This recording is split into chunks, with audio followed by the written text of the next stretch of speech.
I'm going to call the Springfield City Council work session to order with roll call. Mayor Van Gordon. Here. Counselor Weber. Here. Counselor Mo. Here. Counselor Rodley. Here. Counselor Blackwell. Here. And Counselor Stout. Here, thank you. All right, welcome back, everybody. It is now the start of the fall, and I'm glad to see everybody. I'm glad we all remembered where city council chambers were. We've got two items tonight. The first one is the review of the city council operating policies and procedures with Mayor Bridget Smith. Good evening, Mayor and Council. Welcome back. So tonight we're here to do an annual review of your operating policies and procedures. I have a PowerPoint here, and so I'll bring it up, hopefully. Where it's coming. 1 minute.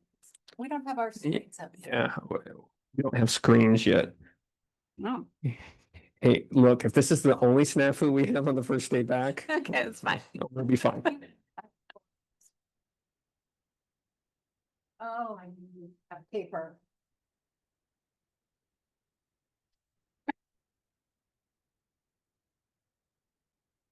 All right. They look on. I guess we're working off of our iPads today. Okay, all right. Let's just keep Oh, trucking we can along. get rolling. Yep. Okay. So the council has, oh, there we go. I knew it. But they're not on your screens? Oh, okay. Okay. All right. Okay, if it's all right, I'll just get going. Okay. So this is the annual review of your operating policies and procedures. These are the rules for how essentially you conduct your business. The most of the rules have to deal with the council meeting because that is the majority of the time that you're conducting business. This is also a requirement of the Springfield Charter that the council annually review its policies and procedures. And that's one of the main reasons why we're here before you tonight. Sorry about that. And then also it's important to keep in mind that these vary by jurisdiction. So they develop over time amongst a body, and as that body changes or as issues or technology change, then these rules will also change. So what you may see in one jurisdiction may not be the same, doesn't mean your rules are not working or wrong or theirs are, it just means that they handle things differently than we do. Just by way of review, in recent years, when the council has been looking at their operating policies and procedures, the main areas that you have looked at and provided direction on and been revised have to do with the selection process for your boards, commissions, and committees, and then also really reacting to hybrid meeting formats and allowing for and complying with state law about allowing for hybrid meetings, and then addressing media at executive sessions. That's another reflection of just the change in the times, how media has changed over time and how they attend executive sessions. Today, I was hoping to focus the conversation around council reimbursements. And that has to do with direction we received at the previous council retreat to look at this area of your operating policies and procedures. It is pretty dated. It could use some updating, but since it has to do with reimbursements to the council, it does have an extra layer of procedure that I want you to be aware of as you're providing direction. So this is framing this discussion here. The first sort of button there talks about the charter. By rule of the charter, this council is reimbursed for its expenses, but it is not paid or compensated. The charter says that you can have a plan for reimbursements and that you prescribe that plan, and then that's what lives in your operating policies. Currently in your operating policies, there's a section about reimbursement, the types of things you get reimbursed for. The other complication with reimbursements is that impacts public official ethics. So that would be prohibited use of office or conflicts of interest. The general idea to keep in mind for that is elected officials can't vote to give themselves a financial benefit without an intervening election. So even if we're talking about reimbursing for something relatively small, like a meal expense or parking, there is just an extra layer of process that we need to be aware of to protect the council from looking like it's behaving when it has a conflict of interest inappropriately. And then the last area is really maintaining the public trust.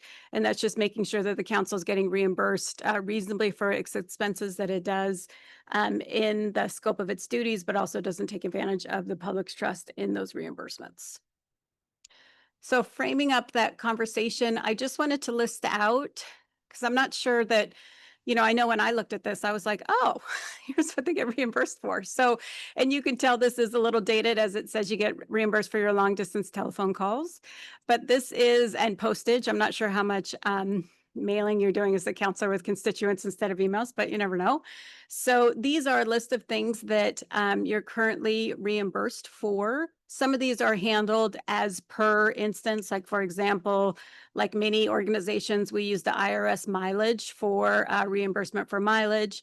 But for cell phone and internet, it's a set amount. So it is a reimbursement, but it's set at a certain amount instead of, for example, having to establish how much you use your personal cell phone for your work or for your work as a counselor. Other items in there would be parking, office supplies, meal expense. So this evening, I'm looking for direction about if the council is interested in looking for additional reimbursement types. The kinds of things that you are reimbursed for are pretty typical of other jurisdictions. Of my look at other jurisdictions, there could be things like childcare or elder care. Sometimes those are included on reimbursements. Another question for the council to consider is to increase or change the reimbursement amounts. So if you'd like a look at those set amounts, the particularly cell phone and internet costs, they're at $40 and $45, which is pretty in the ballpark actually for that kind of reimbursement, but we could certainly look at that. If you'd like us to look at developing a set method for the future increases. So for example, sometimes an entity will say, we're going to re-examine our reimbursements every 5 years and they'll be increased by, some CPI or some kind of factor. That way it's not constantly coming before the body to make a decision about, should our reimbursement be $50 or $52, and then that really does avoid a lot of those public official ethics issues in terms of the complications with voting on it. So that's something to look at. And then, I'm not aware, but if there are changes to like just even the reimbursement process, like if there's something that could make that easier or streamlined that would need to be in your rules, that's something else that you can give us direction about and we can bring back options. I'm going to talk about one more thing and then see if there are any questions. There's also another issue that came up in the meantime is that there's been a new opinion from the Government Ethics Commission, which is the body, that's the state body that monitors public official ethics. So they issued an opinion this summer about meal and beverage benefits, I guess you could say, for public officials. That would include elected officials and also employees, and that those should be clearly in your adopted policy for your compensation, which in this context is defined, reimbursements are included in that. So currently the operating policies say that you're reimbursed for meal expenses. I think as a temporary measure that does address the issue of maybe if you get snacks at a meeting, you're over at here, like at budget committee, often, when there'll be meals there or this type of these meetings that are during the meal time. But we probably would want to look at revising that a little bit to be more clear and more consistent with that opinion. I checked with today to see OGEC has gotten a lot of feedback about this opinion, and we've been calling it the cheese and crackers rule around my office. But so they were talking about issuing a revised opinion. That's not out yet. So my advice about this issue in the very short term is just to hold off for a little bit and see if they do issue better advice that we can then implement into a review of the operating policies. If they're not going to issue that advice, then I think there's some procedural workarounds we can do to get you voted to clean it up. But I don't think it's something that you have to make a really high priority at this point, but it is something I wanted you to be aware of, and probably more to come with that issue. And again, really to emphasize that these are your rules.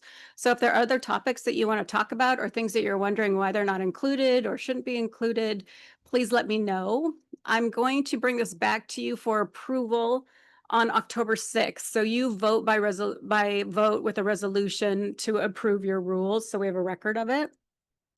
So hopefully I'll have some information from OGEC at that time. If I don't, you could adopt them and then I could come back to you later. If you give me direction about reimbursements, I can look into that information. And depending on when you want it back, I can try and get some of it back to you by October, or you can ask me to bring it at the retreat or maybe during when you're in session for the spring, whatever works best for you. So that's the spiel on operating policies, and I'm happy to take any questions or comments. Councilor Blackwell. I just have a question on the internet and the phone reimbursement, the 45. How long ago was that set, I guess? As far as I know, it's been at least 10 years. Would you say? It seems like it, Yeah. just the, and what you, Yeah. comparison to what internet. It was in existence before I got on council, which I hear it's been a minute now.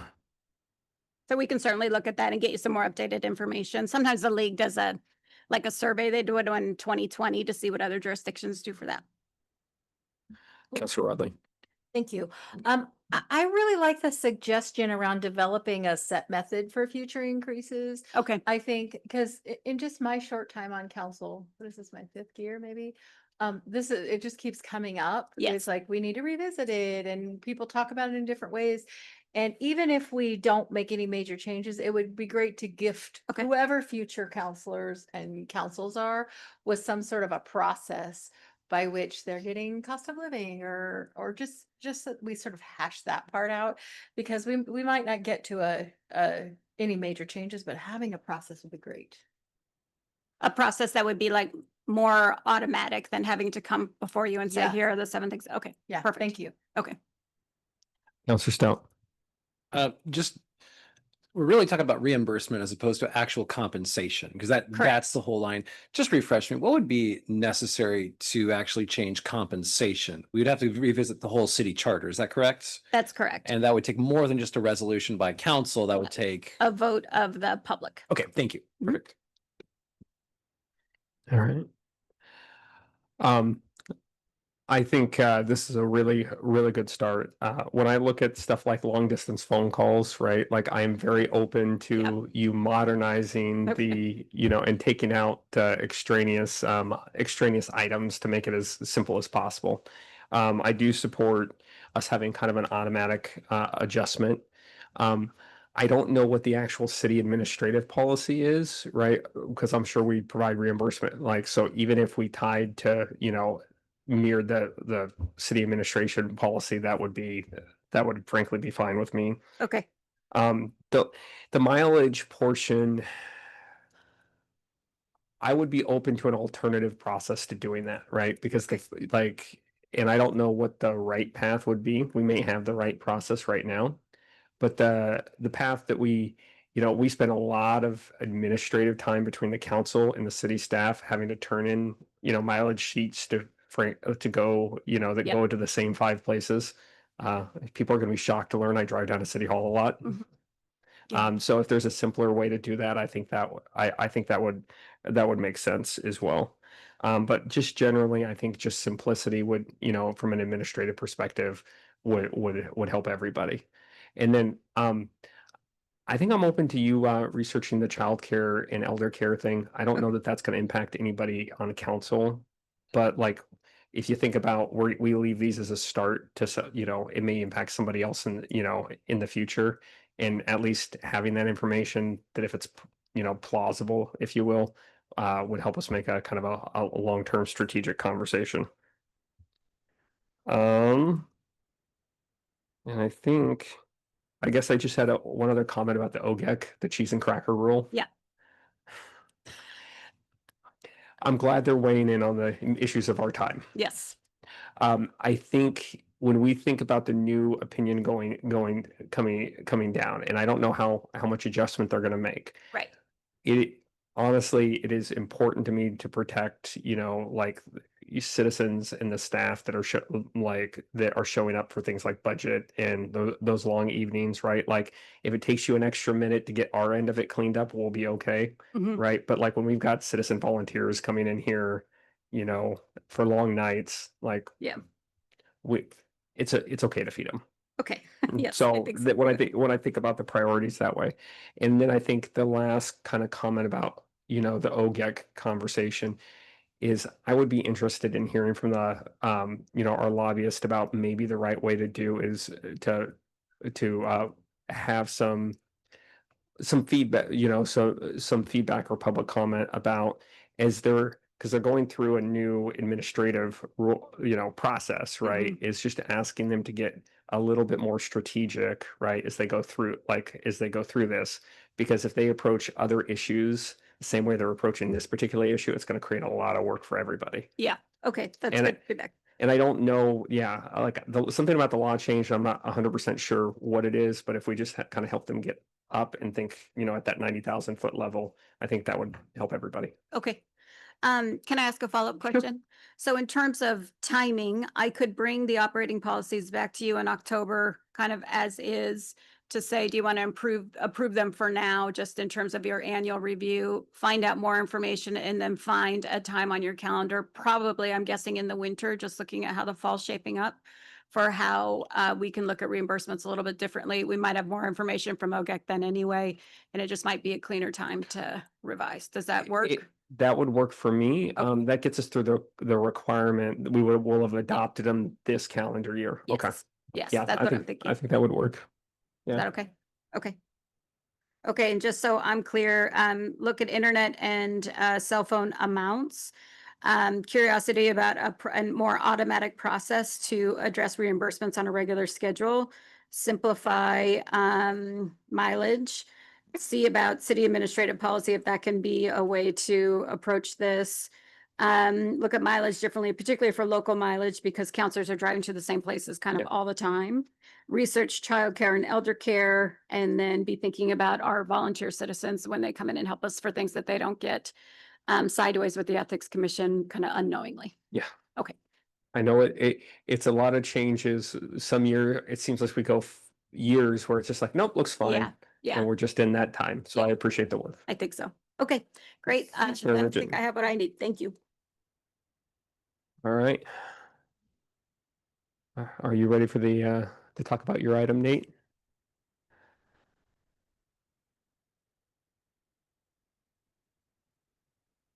So the next item is payroll tax implementation framework and council discussion.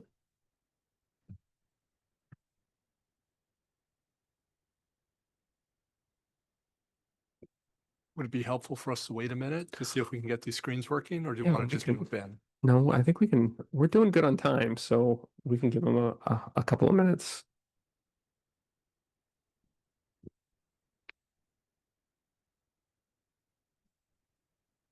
No.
Okay, you guys also check to make sure the recording's running.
So I believe we know what the problem is, but it would require a reboot, which would take about 15 minutes. So the question is, we've got this Power Deck here, a presentation for you to have as a reference point for some of the conversation we're going to have. There's a lot of minutia to a payroll tax. So is that something you would like in front of you, or do you have access to your CBMs? I think everybody looks like they've got it up successfully. We'll be able to navigate this, and then maybe we can, if we're doing well on time, try to squeeze in the reboot between this and the regular session. And Mayor, folks at home will be able to see it. They will be able to see it. Okay. Thank you.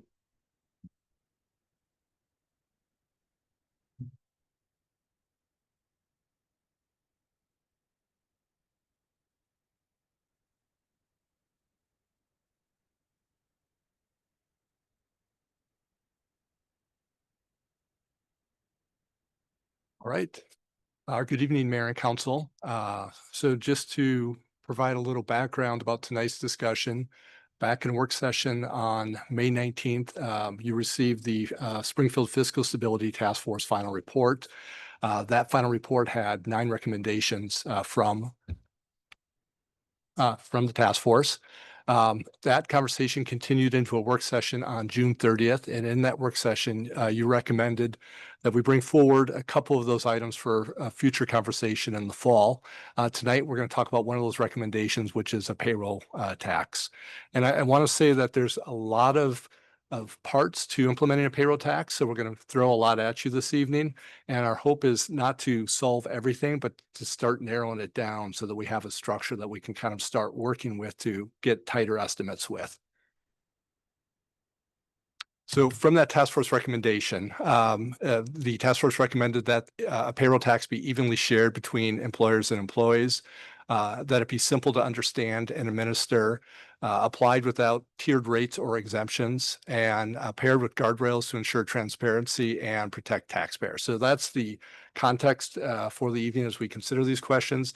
It's also informed what we brought forward to you in terms of options. So should you decide to implement a payroll tax, one of the more significant questions you're going to have in front of you is how it's implemented. There's 2 options to adopt by an ordinance. This would be the easiest approach, and it actually aligns with the task force guidance. The other option would be to refer it to the voters to go on to a ballot, whether that be in May or November. I'm starting with this question, not in that I'm expecting you to answer it at this moment, but I want you to have it back of mind, because as we move forward through some of these other considerations, I think those will inform the decision that you make in regards to this one. So we can revisit it later if you choose. We may not even get back to it this evening. Another decision point is going to be the rate. And I put forward one scenario on this slide that was considered by the task force. That was very early on in terms of assumptions as we just started to pull information together, and it was put together by our consultant from Eco Northwest. Under that scenario, and I think one of the sort of focuses originally with the task force was to implement a rate that would be considered to be low, to have a negligible impact on the typical taxpayer. And the number that they arrived at was 0.1%. And what they liked about it is it was easy to understand in terms of its impact, easy to multiply out. And it got us close to the original target that we wanted. I think there was also a general feeling that it was low enough that you could just choose to implement this by ordinance if you decided to.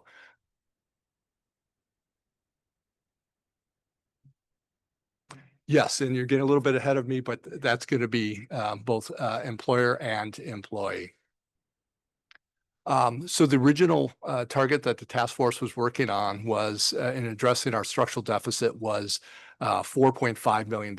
And that didn't get to our entire problem that we were trying to solve, but it got us a good start that would allow us the time to work on other potential solutions to our long-term structural deficit. So with that 0.1, it was generating roughly 2.3 million. And the recommendation was a low rate that would generate at least a net revenue of 2.3 million. And so with the assumptions that we built into this rate, and we took the assumptions, or at least the consultant did, from how payroll taxes were being implemented both across the freeway at the City of Eugene as well as at the state for some of the transportation taxes that they administer through payroll.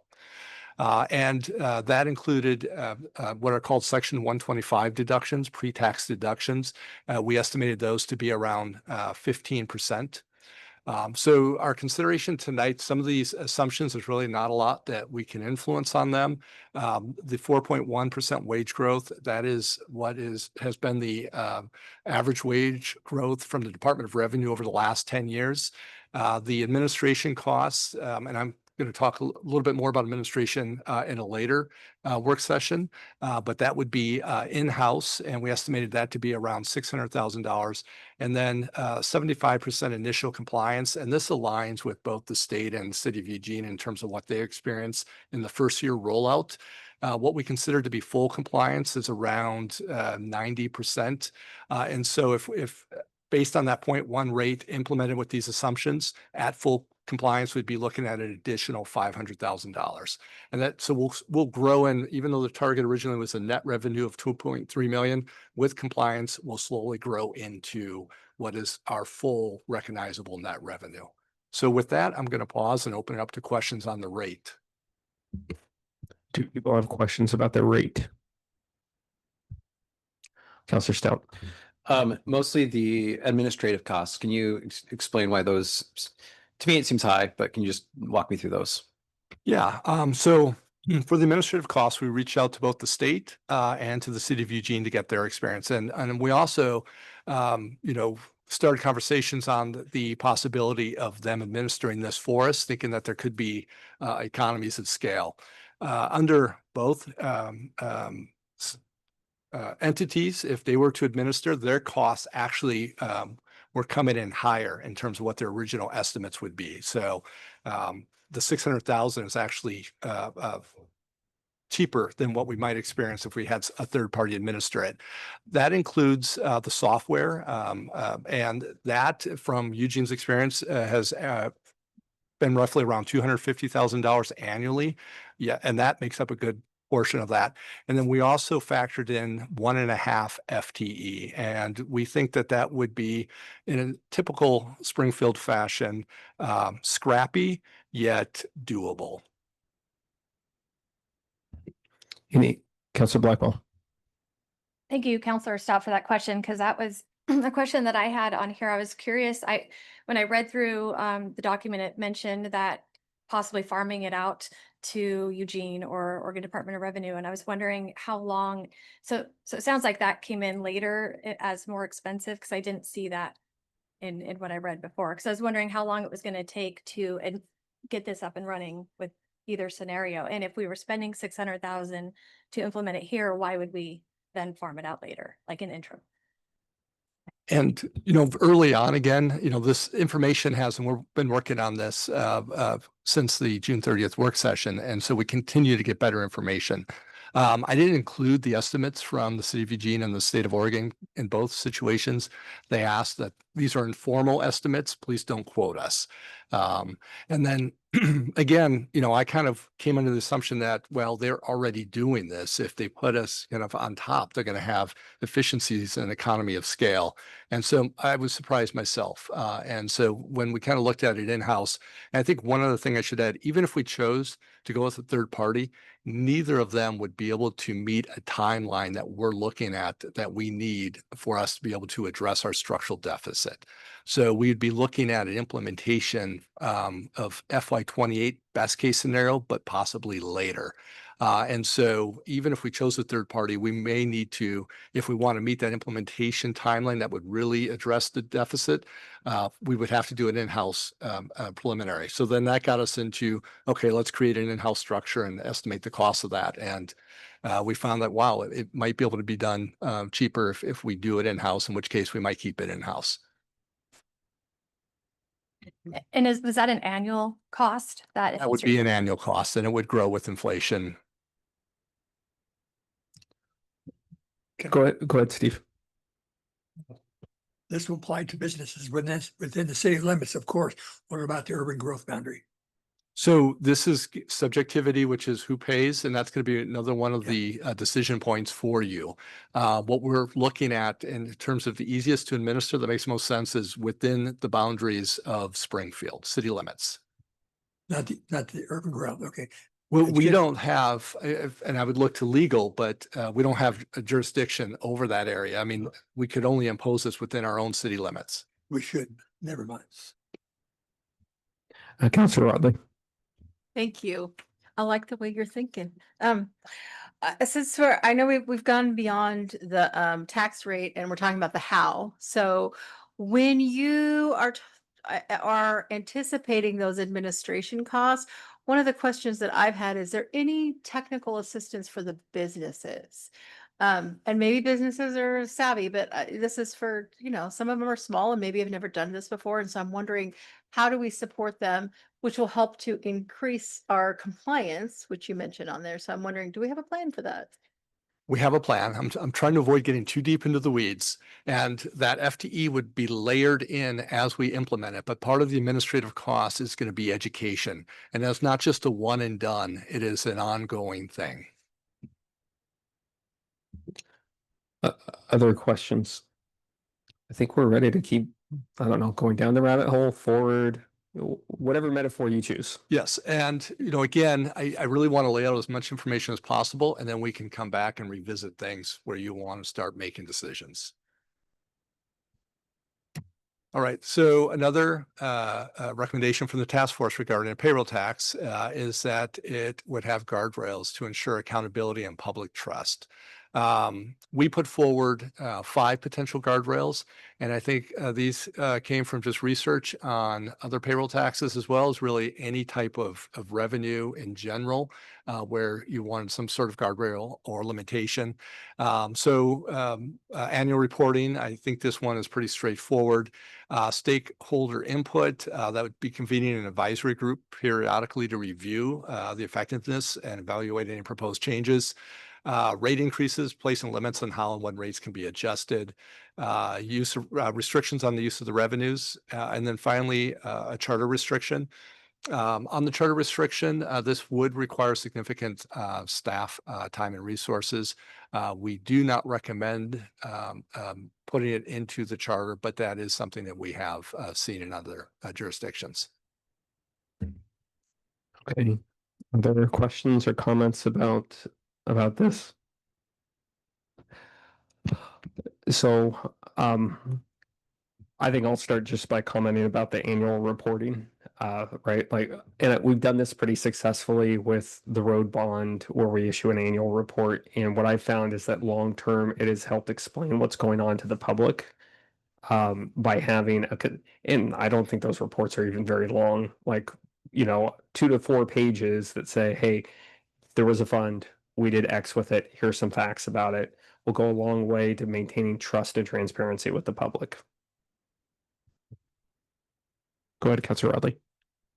Well, to that point, I really like the idea of an advisory group. But I think I would want to be a little bit more specific around periodically, because if we're doing annual reporting, I would love to filter it through that advisory group, and it gives us an opportunity to, put folks on there that are going to have differing opinions and just kind of keep a close eye on it, at least for the first few years. I think it would be really helpful. Thank you. Or you, go ahead. I never want to see our rate go above Eugene's. That's my 2 cents. Springfield's competitive. It's a smaller city. It doesn't have quite the same overhead. I think it's important as a thing. If we ever see it as, it's just in terms of a guardrail for what we're doing. I don't want to see it go above that. That's all. All right. Go ahead, Councilor Rowan. Another point on the advisory group, do we have some kind of a thought as to who we would include in that group? Would it be folks from the task force or a whole different set of folks? And if we do this annual review through that group, do we rotate that out? Just something to kind of throw out there as a thought. That's an excellent question. I think that's to be determined. Certainly, this task force has a wealth of knowledge. They were the ones that came together with us. However, we don't want to burn them out in perpetuity. So that would be something that I would want to discuss further, first with council leadership and then with full council, if that's the direction you decided to take. I think on the advisory question, there's really two questions there, right? Like one of them is there's an important portion of using a technical advisory committee, especially from a business owner perspective, as we go into this, right? Because what we want to do is make this as easy as possible to understand. I mean, I don't even think we need to meet every month, but trying to bring those folks that understand their systems in our business community to the table and have conversations with while we're building this from the ground up will be a good avenue to try to make sure this is as low abrasion as possible. I guess the other piece, when I think of like this program's going to have to live in different parts of our code in different places, right? So as we go through these decisions, we really need to get to a defined artifact so that people can look at it and respond to that. Even if some of it's going in the municipal code, some of it's going in the operating procedures, I think that it would be a valuable make it easier to understand all the different conversations that we're having. I wouldn't be in favor of a charter included in the charter at this point. I think we could probably define a process to give us a path forward in a clear way that exists in the municipal code. The charter's really it is a great tool. I'm glad we have it. It's very go ahead. I didn't want to cut you off. I didn't want to cut you off there, Mayor. I was just going to respond to your thought on the charter amendment because it's very, once you open that door, there's a lot of things in charters that are dated and that you want to clean up, and you kind of want to do it at one swoop because it's expensive to put something on the ballot. It takes a lot of resource time for people that are looking at it, plus the education component of what you're trying to accomplish. So it can very easily become a very cumbersome and burdensome task to do. So while I think it's good to look at that as an option, it's certainly always an option available to this body. It's with the usual caveats apply on that. Councilor Wadley. Thank you. And to that, and I was sitting here thinking about the section on the use of revenues. And I realize I'm sort of a couple of minds on this. One, I absolutely understand why the task force would want to restrict the revenues and how they're used. And everybody's heard me say before, one of the lenses I bring is like 10, 15 years from now, future decision makers. If we restrict it too much, it might not have the flexibility where it can really be used to help to fill in those gaps that are happening with our budget deficits. And that's going to look different probably in 10 or 15 years.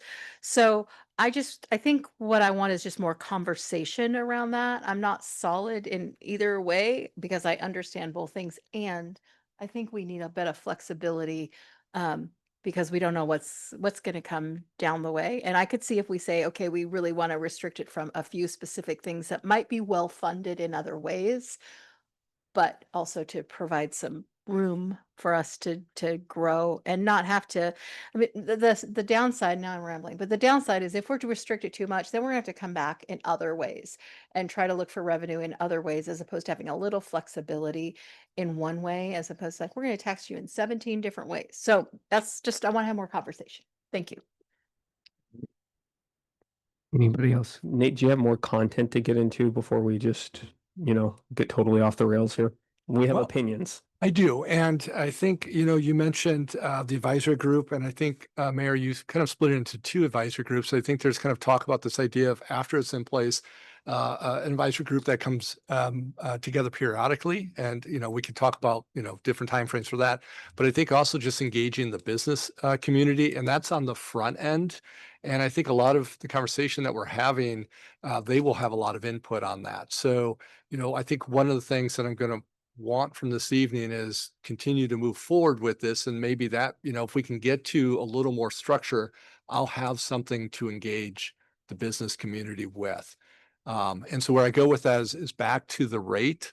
And one of the big questions we have right now is, under this model, we had pre-tax deductions, but in the CBM, I put forward a scenario that was based on gross wages, which means no exclusions or deductions. And that's in alignment with what the task force recommended.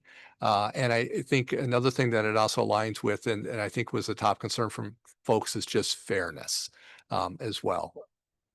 So is that something that we could maybe get to a recommendation on this evening? Yeah, okay, so go through the two scenarios again with us. Yes. So under the scenario, again, this first one is based on what we've seen with the transit taxes with the state of Oregon and with the city of Eugene. They do what are called Section 125 deductions. Those would include health and dental premiums, FSA contributions, HSA contributions, child care contributions, and then 401k or retirement contributions. And so if we were not to allow for those carve-outs, we would be looking at just gross wages. And under the gross wage scenario, we are estimating, and this is based on 2027 dollars, because that's the soonest scenario that we could see an implementation of. We'd be looking at $2.9 million in net revenue instead of $2.2 million in net revenue. It would also be additional revenue of $400,000 per 0.01 if you were to look at a tax rate other than 0.1. And at full compliance, it would be a adjustment of $700,000.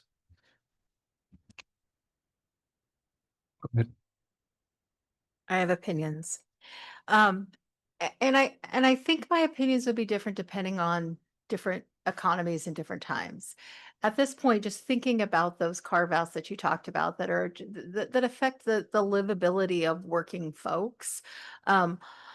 Knowing that we need the money, and also like that's a bit of a hardship. So my opinion would be to not go on the gross wages, but to do this instead, and maybe think of other ways, because I know that we talked about how do we think about this revenue growth in terms of not an undue burden on any one particular population of neighbors, and just thinking about the times that we're in, and just additionally giving people a little bit of a break on the things that affect their livability and the reasons that they're working in terms of saving for retirement or paying for childcare or things like that. So that's one opinion, and that's my opinion.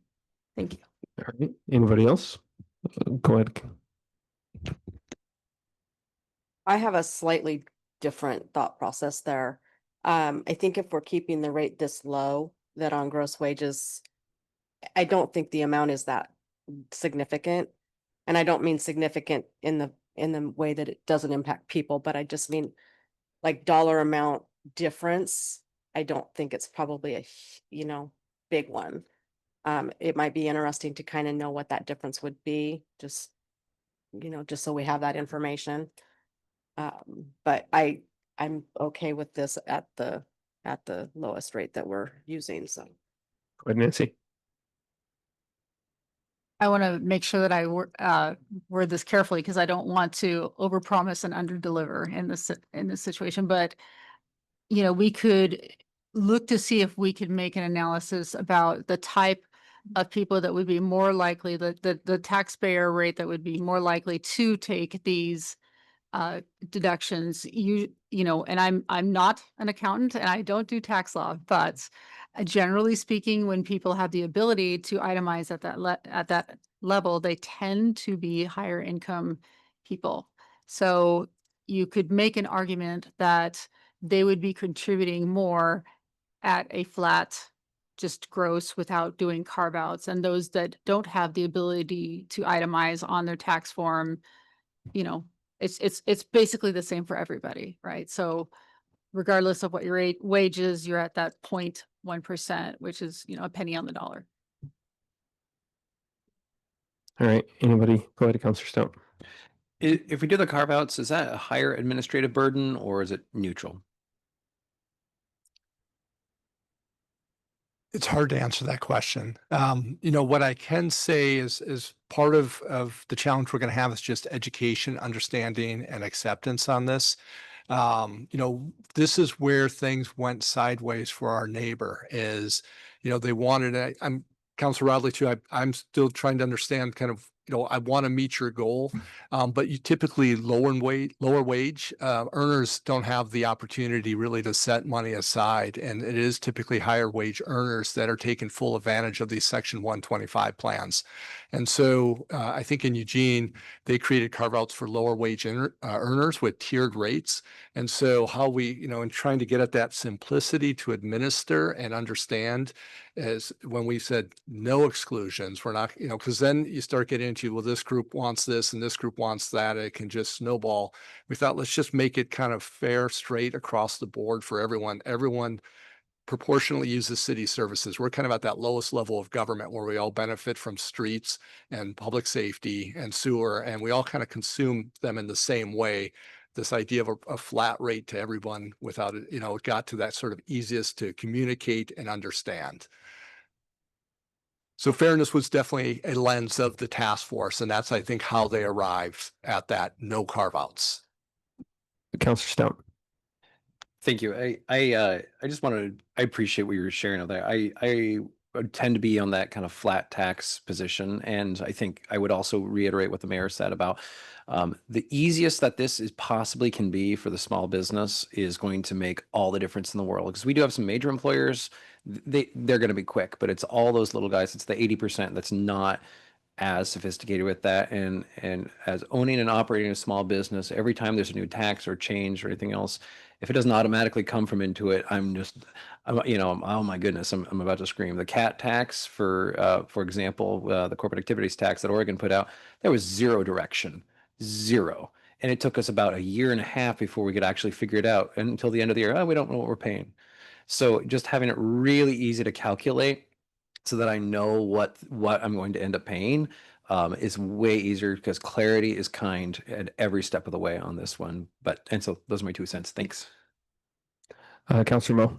I support the flat tax. I'm already paying to the state and it's a flat tax, everything I pay every quarter.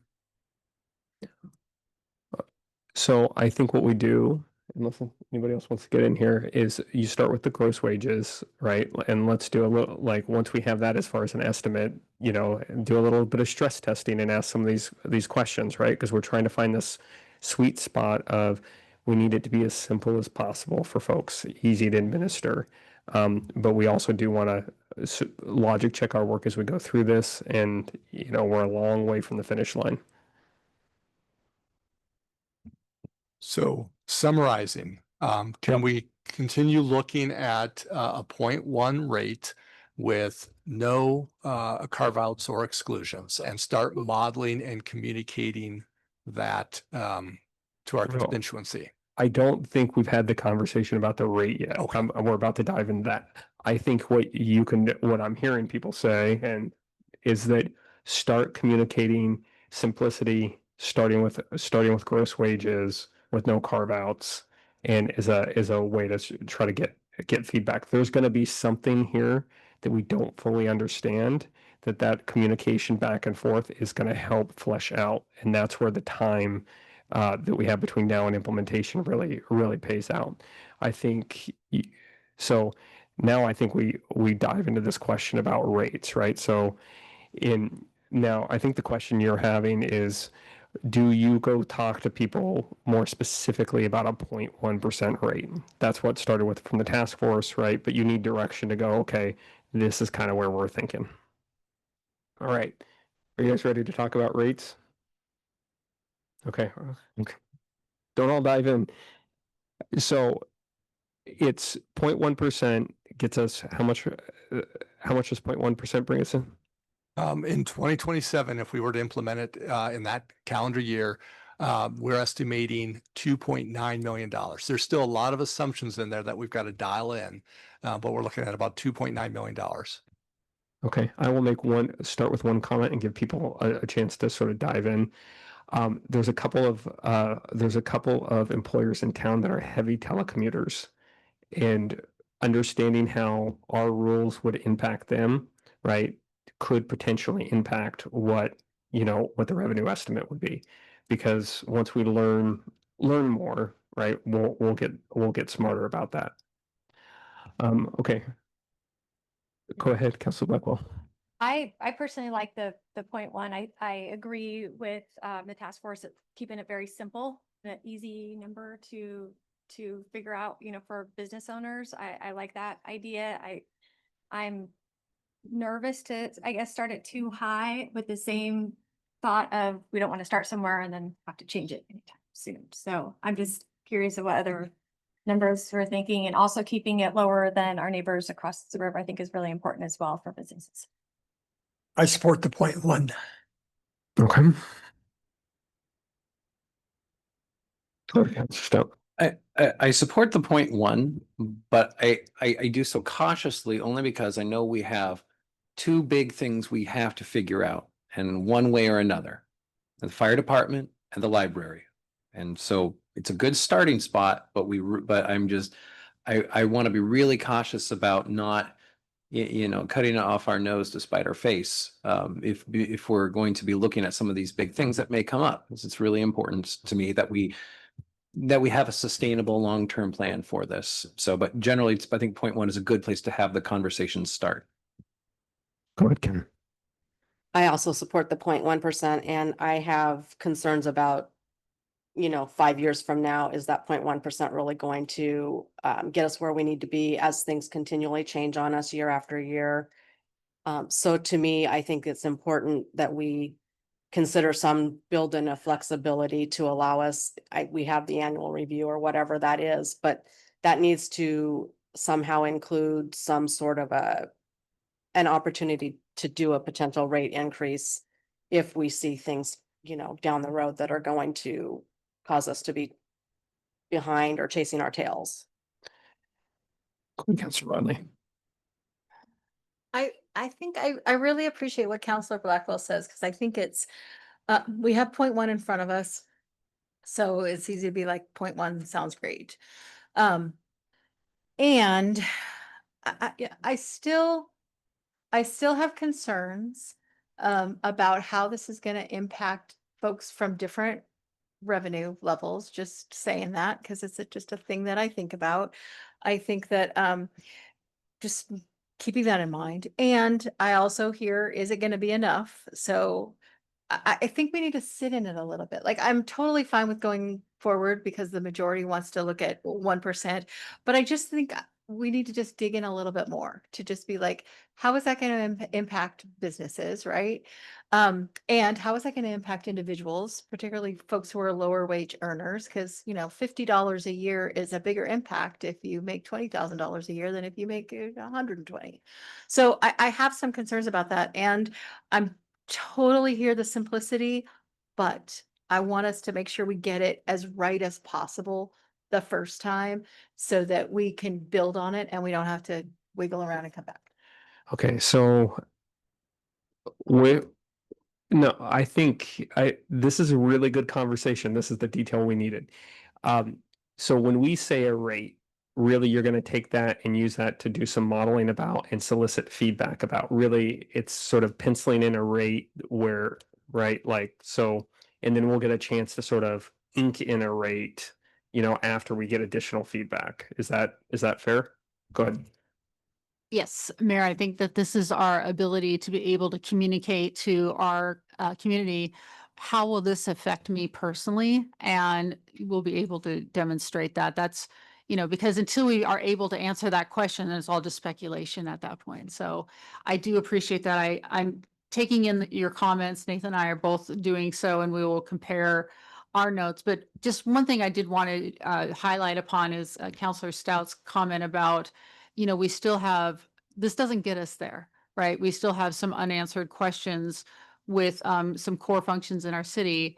And the task force recognized that because really they began their work at a particular point in time where we still haven't had answers on other functions of our city governance, namely the fire department and how that is going to land. So, knowing that we have to address the structural imbalance, we didn't want to delay the conversation further or the work of the task force. So, we're kind of building the plane as we're flying it.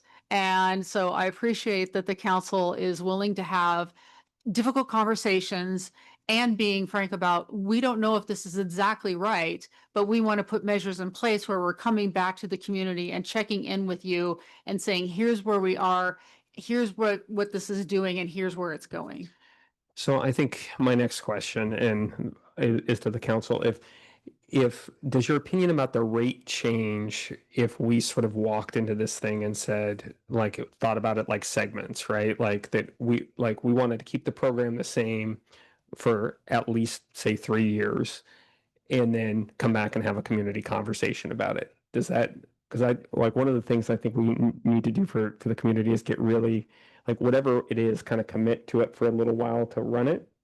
But if we do that, does your opinion on the rate change? Yes, go ahead. I think the more we build in accountability, that's definitely going to influence how I feel about the rate and the feedback that we get from community. But I think accountability, and whether it's at the whatever we're calling it, the task force committee and the timing and all of that stuff, is definitely going to help me get to a decision, because I want to be a really good steward if we're doing something so big. One will help us for a while because we have immediate need the next year. But there's other things that are going to be coming at us after that. Park district, school districts, this fire measure, whatever that's going to happen, they're going to be trying to draw more money out of us too in some way. So this will help for a while, but we need to find other ways to support the city of Springfield. So I think where I'm at is that I think if we set, obviously if something's broken, we got to fix it within within 3 years if it's not actually working. But if we set timing to sort of check in with the community at a set time, that will help us discuss some of these other items, because the situation's going to change in the next 3 years. And that's a natural way to go. What's working, what's not, what else is, coming in the community. The other thing I want to get to prior to sharing my kind of opinion about rates is I think also having clear guidelines on what happens with the funding. And I don't mean from like effectively we're, a public safety city, but understanding that if it comes in higher than expected, like do we change the reserve policy? Do we, what happens if it comes in higher than expected? Questions like that. I think point one is a good place to go out to the community from. That's where all the conversation's been up until this point. The question I really want to hear from the public is, I could get to moving another 100th of a point for economic development. But I think that is a question that we need people to provide some sort of feedback on and what that would potentially look like. Go ahead. So Mayor, I'm going to ask Nathan to forward the slide to the QR code section and have that on the screen. So perfect segue, Mayor. We do have a QR code that we are using for our community to be able to provide feedback on the mayor's task force. We've brought this out in other community engagements when the chamber had an event and Mayor, you spoke at that event. We distributed cards so people could take a survey and talk about how they feel about, whatever input they want on this. So it's a quick survey and it helps basically inform this discussion for you as policymakers. Yes, please take the survey. We need to hear a lot of opinion. All right. Other questions that people have? Go ahead, Nate. Well, I just wanted to make a clarifying point too, because if in speaking about this rate, I've heard different terms used, and as we communicate this outward, as you communicate with your constituency, 0.1 is actually 1/10 of 1%, the way we're setting this up. So it's actually 1/1000th.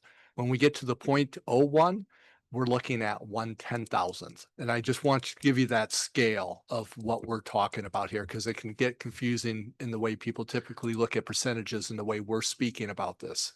Could you provide, and I know there's a ton of asks, so put this in the meeting, maybe just some points for us on how to talk about it, so that between as electeds and and city staff, we're talking about it and using consistent language. The other thing, where we're landing is really a fiscal stability, like it's really a fiscal strategy. This is the city's fiscal strategy, right? Like, and that's going to be the end product here. Go ahead. I just, before we were done with this, I just wanted to say, because I should have said this at the beginning, but I deeply appreciate all of the work of the community members, of staff, of the willingness of this council to have these conversations. I think this is such important work for us to be doing, and I just want you all to hear that so much is going into it, and I think that the process has been stellar, and I hope we just continue with that. So thank you. Okay, so I think we've got to a starting point with rates, even though, you know, a starting point with some additional questions that we actually want some feedback about. Where else do you want to go next, Nate? Do you feel you've provided the feedback you want to around guardrails? I'm seeing some head nods. Let me reiterate what I think I've heard from the council this evening would be to provide some kind of an annual report similar to what we do with our road bonds. I think that would be fairly easy to do. We already check in with you and talk about our general fund forecast. So we can talk about how this, you know, to what degree this moves the needle for that. And then Mayor Van Gordon wanted us to come back about having, at what point do we do a community check-in above and beyond those annual reports? So is that in 3 years? What does that look like? And what is the information that we have there? I think we're seeing head nods. One final piece is subjectivity, or who pays. You know, what we're modeling this on is where the business is located. What we've also seen, and that's similar to how Eugene is doing it. And actually that might, how do I say this, be the most efficient in terms that we don't have overlap. Another way that we've seen it done, and I think it's the way the state does it, is where the work is performed. And that's where things can get more complicated potentially. So do we run the risk of, well, what's the strategy to make sure that a worker in Springfield or a worker in Eugene is not paying somebody's payroll tax twice? Like, are we going to have to sort of detangle, like have a couple of exceptions out there? Or is that going to get us kind of a clean break? That, I think, will get us a cleaner break. Okay. I think the biggest interest that I have in that conversation is understanding that, you know, we've got to have a process when people have questions, right? Especially going into the first year, like we're going to find something that people are going to get surprised about, and making sure that if you're contributing in, you know, you're not paying this payroll, you know, Springfield and Eugene's payroll tax.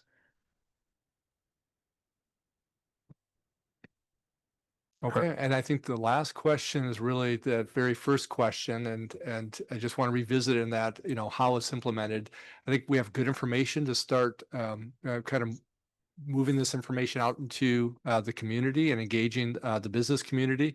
I'm assuming you want to get more feedback from them in terms of answering that first question. Yeah, my sense is like let's what we've done so far is let the public guide us here, right? And on this question about like what the implementation piece is I think we gotta let the conversation develop and let the public guide us. Does anybody? Just for clarification, I think I asked this before, matter of fact, I'm sure I did, but the city of Springfield being an employer will also be subject to the employer and employee taxes as well as like the school district, correct? Yes, correct. So that kind of feeds into the no exclusions or carve outs. You know, again, if we look at the transit taxes through the state of Oregon, they actually have an exclusion for 501c3s. And so I think, you know, again, getting in alignment with what the task force recommended, we're looking at there are no exclusions. So government, nonprofits would all, if they're located within city limits, would pay the payroll tax. All right. Any other comments or questions? All right. Did you get what you needed? Yes, I got what I needed. Thank you. Okay, perfect. All the easy stuff for the first day back. Thank you both. We're going to adjourn the work session. We will reconvene here in 25 minutes for a regular session. And that will give us a chance to reboot.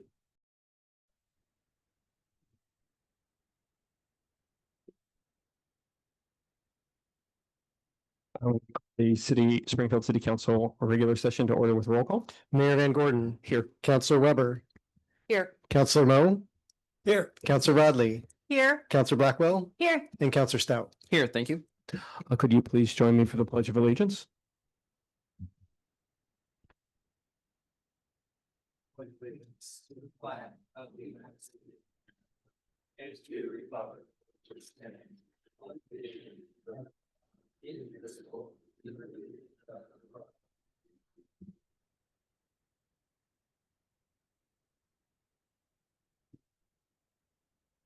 We got kind of a full house this evening. There's seats up front. I feel like I'm either the teacher or the pastor about, feel free to keep, but there's at least 4 seats that are up here, a couple around here. So if we can make as much room as possible to get folks in. There is one time designated for public testimony this evening under business from the audience. If you are attending in person, please complete the request to speak card located at the front of the council chambers and turn them into the city recorder. If you are joining us online with a tablet, smartphone, or computer and wish to speak either of those times, please use the raise hand feature in Zoom. The order of public testimony is as follows. Anyone in person in the council chambers, and then anyone who has raised their virtual hand in Zoom.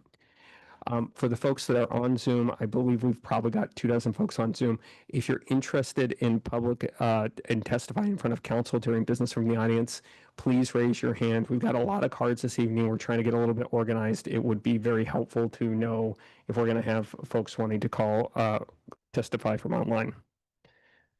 All right. First item, please. Mayor, the first item is the consent calendar. I move approval of the consent calendar. Second.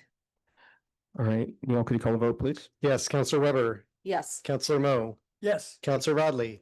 Yes. Counselor Blackwell. Yes. And Counselor Stout. Yes, thank you. All right, motion passes. 5 yeses, 0 nos. Next item, please. The next item is business from the audience. All right. As a on the agenda, there's 20 minutes allowed for business from the audience. I have 17 cards, so if you're doing the math of multiplying by 3 minutes, we are going to go over the 20 minutes. So before we get started, we do need to talk about, whether or not we're going to hold people to 20 minutes and then move on, or if we're going to extend the time given how many people that are in the audience. My suggestion would be to extend the time to at least 40 minutes and ask people to keep their comments to 2 minutes. And that way we could potentially get through everybody. Is that? Yes. We're about to cue our city attorney. So I can state a motion for the record. And then if you agree with it, you can just say move as stated by the city attorney. And I want to confirm this is the time limit to 2 minutes and extending business from the audience to 40 minutes. Is that correct? Okay. So I move to extend the business from the audience portion of the council meeting to 40 minutes with a 2-minute time limit for each speaker. I move approval as stated by the city attorney. Second. Could you call the vote, please? Yes. Counselor Weber. Yes. Counselor Mo. Yes. Counselor Rodley. Yes. Counselor Blackwell. Yes. And Counselor Stout. Yes, thank you. Motion passes 5 yeses, 0 nos. Before I call the first folks, if we get to the end and do and I'll maybe check in at 30 minutes, we could, if we had one more card, we can extend again. Definitely. We can do a check-in as you get close to the end and see where you are. Okay, perfect. And how many hands do we have online? Mayor, we have 1. Okay. I told you guys it would take us a minute to get organized. We've been away all summer and, it's the first meeting back. Okay, so I'm going to call 2 cards at a time. There's 2 seats up here. And that way we can do this as effectively and as efficiently as possible. And then I will go from one person to the next person, and then I'll call the next two folks up. Does that sound good? I know testifying in front of us is always exciting. The first 2 cards are James Lottinger and Elliot Harwell. And there's a button on there. If it's red, you are muted. If it is green, you are live. And then we will go with James first.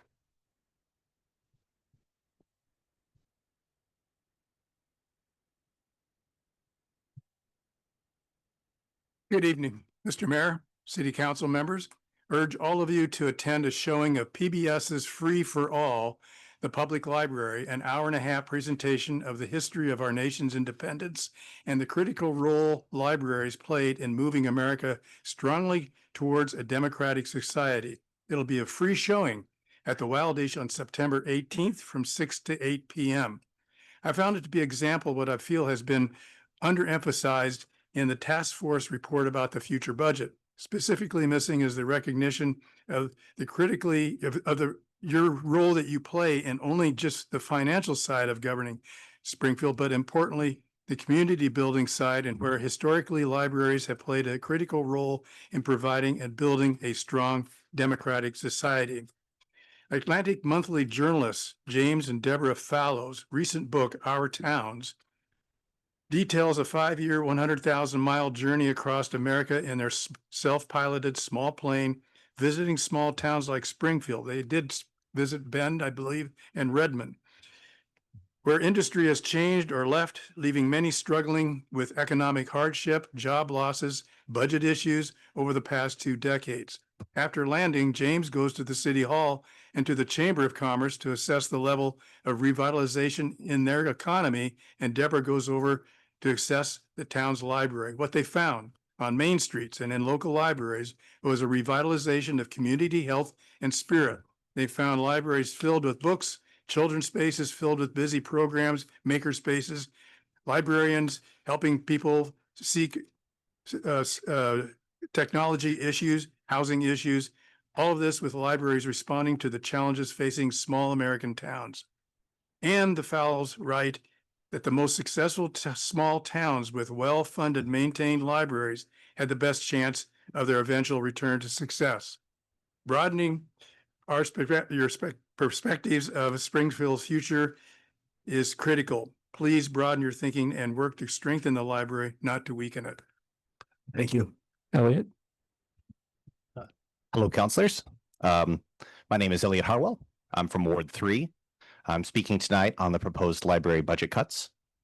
I understand that the city is facing projected budget shortfall and that there are hard choices to make about cutting expenses and increasing revenues. But over the summer, as I've dug into the numbers and how the council reached its decision to propose cutting $500,000 from the library's budget of $2.2 million, I have some concerns. The council has presented the mayor's fiscal task force as being representative of all Springfieldians, but 9 of the 12 members are represented corporations, and 6 of those 12 did not live in Springfield. More to the point, these businesses, seeing the writing on the wall, did support a payroll tax, but only if it was a self-servingly low amount. Worse, their number is specifically chosen to force the city to cut services. In one of the March meetings, a businessman who does not live in Springfield, whose family does not visit our library, and whose children do not attend our schools, said the city needs to make a cut to demonstrate they are sharing the pain. This is unnecessary and intentional cruelty to the residents of Springfield. At the work session before this meeting, the city council heard that if they increased the proposed payroll tax by 0.02%, they would be able to cover the shortfall for the library. If they increased it to 0.17%, which would still be less than Eugene's, they could cover the entire proposed shortfall. As a final point, I want to say that the proposed payroll tax is supposed to be equally split between businesses and employees. And currently the conversation is completely about representing business interests, not the employees who would also be paying into this tax. At the end of the day, if we can't pay for a library, if we can't invest in a sense of civic pride, we don't have a city, we have a business park. Thank you.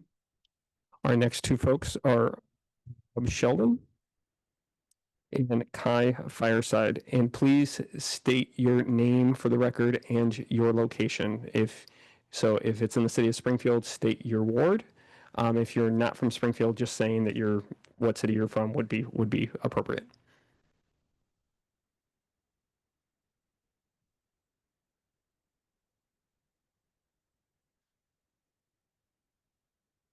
You, and just hit the button until it turns green. Great. Hi, Rob Sheldon. North Springfield would be most accurate, I think. Hi, I am a resident in North Springfield, and I've been a software developer professionally for over 25 years. I'm here today because of Springfield's plan to install flock surveillance systems in this town. First, I want to thank the city for being more cooperative with public records requests than Eugene has been. And to Springfield's credit, this surveillance system is not yet installed. It's not too late to pursue another option, something that is better and safer for everyone here. If the stated purpose of these is to combat retail theft, it's hard to see why so many of these installations are planned for residential areas, including just outside our own home. Flock was valued this year at $7.5 billion by its investors, not for their mediocre camera hardware or the freely available software they run. That valuation was entirely for the data they collect. They are gathering the movements and associations of millions of Americans, and they have ensured that they can broker that data. This is not like having a cell phone in your pocket. Setting aside the many technical reasons that why that comparison doesn't make any sense, I am, as of today, free to leave my cell phone at home. With these devices installed across the city, I will no longer be free to travel in town without Flock recording my movements and then trading access to that data for money. Flock uses local police departments as PR outlets, repeating the same lies and half-truths over and over again against public objections like tonight's that are happening across the country. You will be told that everything is fine and safe because your police department has a contract that states that they own the data. This is a lie. As recent national news so clearly illustrated, Flock is able to provide anyone else access to that data at any time. They were doing exactly that for Customs and Border Patrol without the knowledge or permission of the affected police departments. Large legal firms and national journalists are currently investigating Flock. We have met with the ACLU of Oregon, the Institute for Justice, the Electronic Frontier Foundation, and many more. We join residents in cities across the country that are working to educate public officials on how the system works and why it's dangerous. Thank you. Thank you. Hi, my name is Kai Fireside. A lot of people are here tonight to speak out against Flock on behalf of marginalized communities, and I think that's fabulous, so I'm going to speak out against Flock on behalf of myself. Springfield Police Department has been very prompt answering our public records requests.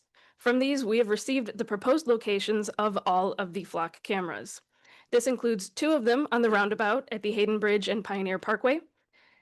There will also be devices installed at the other end of Hayden Bridge. I live on Hayden Bridge. I cannot go home or leave home without being on camera. There are several more going up at Gateway, which means you will be filmed if you go to Riverbend Hospital. There are a number of other healthcare facilities there, including one that is well known in the queer community for providing gender-affirming care. This is the facility that I go to for gender-affirming care, and I no longer have a way to get there without being filmed. That footage is then handed over to a private company.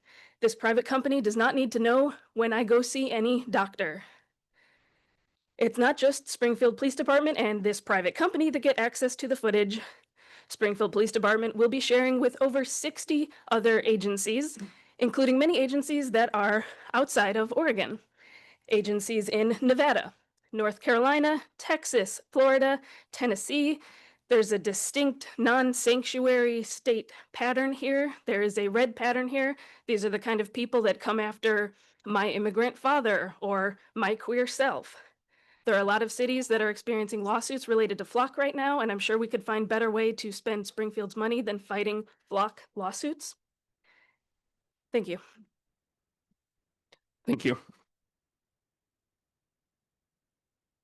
All right. The next 2 folks are Cameron Stringfield and Daniel Alera.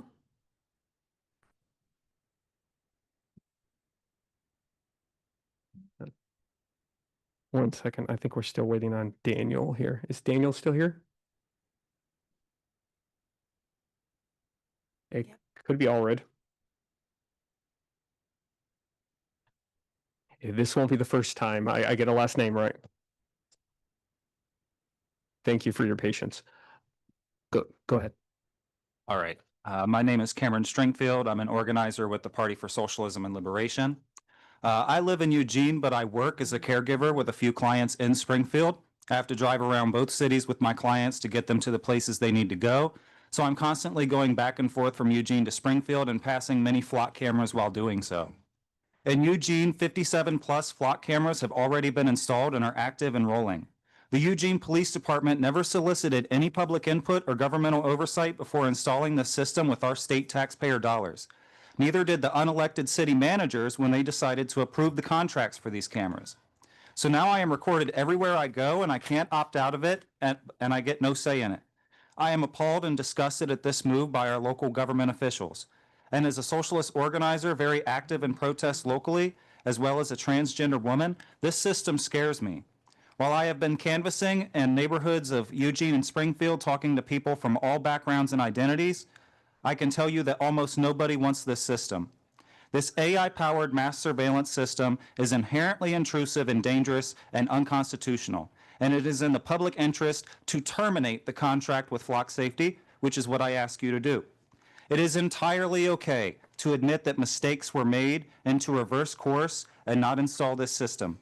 That would actually build trust with the community. You're in a unique position to stop this system from being installed rather than having to spend additional resources to uninstall it. Thank you for all you do, and I hope that you listen to your community members. And I would also just add there will be a rally against mass surveillance at the Eugene City Hall this weekend. I encourage you all to show up and listen to your community members who say, no, we do not want to be surveilled.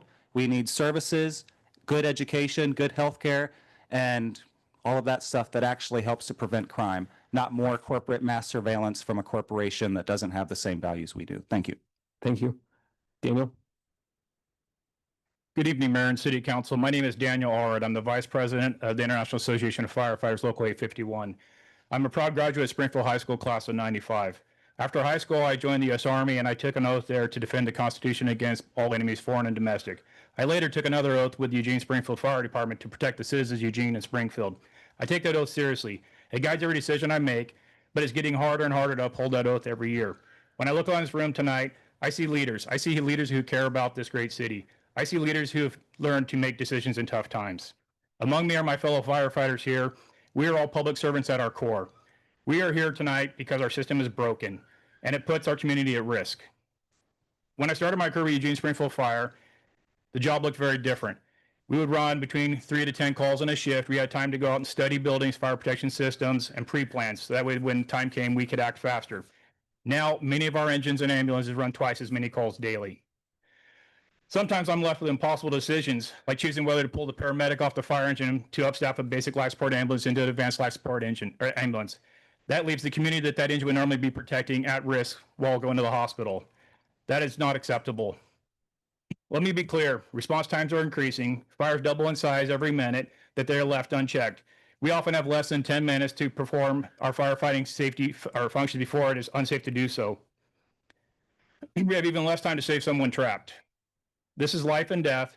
In Springfield in 2002, you had one firefighter every 3,625 residents. Currently, you have one firefighter for every 4,199. Springfield continues to grow and the fire department has been growing along with the community there. And now in FY26, we're talking about brownouts. But let's be clear, that means the fire station is closed for the day. That is unacceptable for that community there as well. I'm not here to point fingers. I'm here to offer solutions, and a fire district is a great solution. We need your help. We need your leadership. We need a fire district. Thank you very much. Thank you. The next two folks that I have are Mike McFarland and Joe Brookie.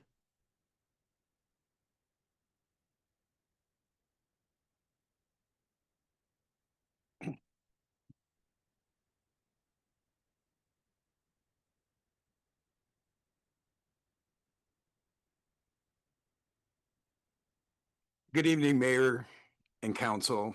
My name is Mike McFarland. I'm speaking to you today as a homeowner in Steve Moe's Ward 2. Full disclosure, I am the communication specialist for the firefighter union IAF A51, but today I am speaking as a citizen. My testimony was 3 minutes. I have to chop it all up. It's not really going to make a lot of sense to you, so I'm going to give you the highlights the best I can. I'll email it to you, and I hope you guys will read it. We are looking at 3 options for our fire governance. One being a merger, dissolving the merger and going back to 2 fire departments, the creation of an IGE, which is essentially one city contracting with the other, and the other one that basically was not discussed or researched was a fire district. The reasoning for that not being in the discussion was twofold. One was property tax compression, which right now we don't have the data available. We're waiting for Springfield to come forward with their numbers and also Eugene. But the other one is the most concern to me, and that is that it's political. I believe this council's biggest job is public safety. And when we bring politics into public safety, I think we have a concern as a city. We have, and this is where I have to skip around, I'm sorry. We basically have asked to be at that table. We have been met with nothing but resistance. We have tried to talk to counselors, and we've had the city attorney write them letters saying they can't talk to us. And I am out of time, which is really too bad. I'm sorry. Thanks. Thank you.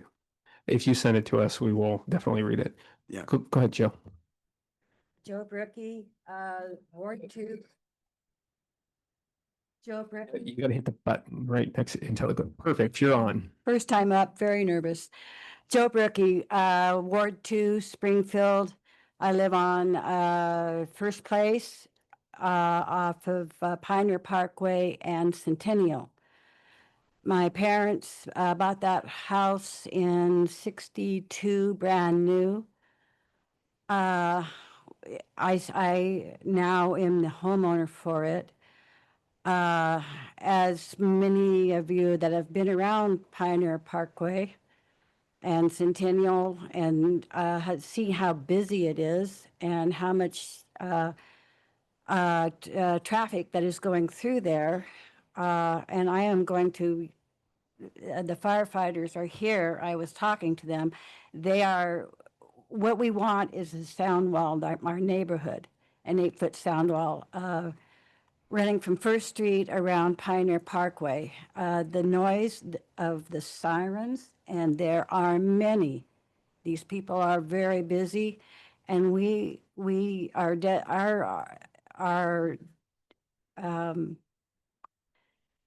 sitting in what I would like to do is, I'll just put it this way, sitting in our backyard, it is, you can hardly have a conversation. Councillor Moe came and sat with us on a Sunday afternoon, and he was like, whoa. And my neighbor said, yeah, you ought to try it at 5:30 in the afternoon. I invite all of you to come to my house, sit in my backyard at 5:30, whatever day, and just listen and see what my neighborhood has to put up with. And that's I'm done. I don't know what else to say. Thank you. Thank you, Joe. We're gonna go through like 15 cards and get stuck about around 3 issues. You have a really specific issue. There's a gentleman in the back named Jeff Pascal. Jeff, raise your hand. If you go chat with him, he should be able to kind of guide you on, who to engage with. We're gonna tap in staff right in a minute. Thanks for helping, Jeff. After 10 more cards, we would have forgotten about Joe. Garrett Corbari and Brett.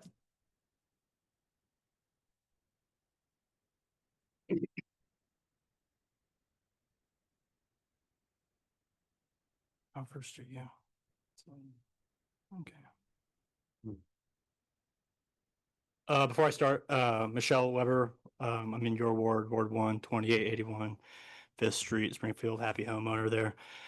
Mayor and Council, my name is Garrett Corbari. I stand before you, or sit before you rather, tonight, representing the men and women of Eugene Springfield Fire Local 851. It is my sincere hope that most of you on this council recognize and understand the acute challenges we face here in Lane County. From increased pressure of wildland fires breaching our city limits to the rapid development of high-rise buildings to accommodate our housing shortage. Or let's not forget the unhoused population, often fighting the scourge of addiction. All of these challenges are difficult to manage on a good day, but I'm here today to share with you, we don't see many good days, and it has been this way for years. We are restrained by organizational paralysis, 2 councils, 2 budgets, which are continually under-resourced, and too many opinions on how to run a comprehensive fire department. I do not ask for permission, but rather demand a real solution, a long-lasting change, so we can ensure firefighting and emergency medical services remain accessible and equitable for the people of Eugene and Springfield. The time is now to trust this union body in supporting the formation of a fire district. The data supports it. It's been proven to be a successful model elsewhere. So we're not breaking new ground here. We're asking for the capability to serve your constituents so they can feel safe in their homes. Our paramedics, our EMTs, and firefighters are incredibly dedicated to ensuring the safety and well-being of this population. We're asking you to trust us and to hold true to your sworn word as a council and to complete the merge that we started in 2010 so we can serve the citizens of this fine county. Thank you for your time. Thank you. Brett. Good evening, everyone. Mayor, City Council, City Manager. My name is Brett Dean. I'm the proud to serve as president of Local 851 and of the International Association of Firefighters, representing over 350 firefighters and EMS personnel across Lane County. I'm also a resident of Ward 5. Earlier this summer, a fence fire broke out. Normally an incident quickly handled by a nearby engine. But that fire didn't see water for 11 minutes. In that time, it spread from a fence to a tree, to a shed, and then to a house, threatening nearby structures. Why? Because the first engine was shut down to staff an ambulance. The system was out of medic units. The engine that finally arrived, engine 14, is the same one slated to be browned out later this fiscal year. Despite being first into 3-second alarm fires this summer alone, including 3 civilian rescues. I've had the opportunity to sit down with some of you to discuss these risks. We may not all agree on the end game, but we must agree that inaction has consequences. For nearly 30 years, study after study has pointed to the same solution, the creation of a fire district for Springfield and Eugene. This is not untested. It's a proven model across Oregon. A district provides stable, dedicated funding, clear accountability through a locally elected board, operational efficiency, removing duplication and boosting effectiveness, and long-term strategic planning.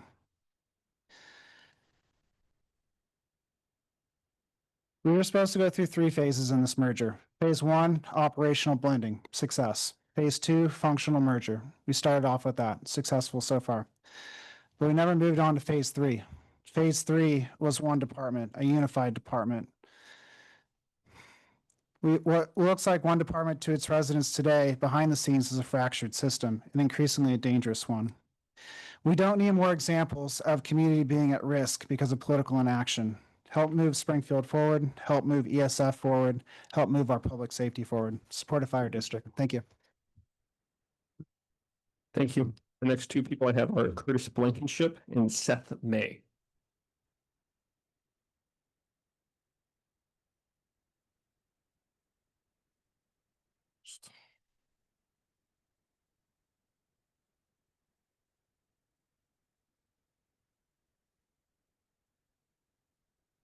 Hi, I'm Curtis Blankenship.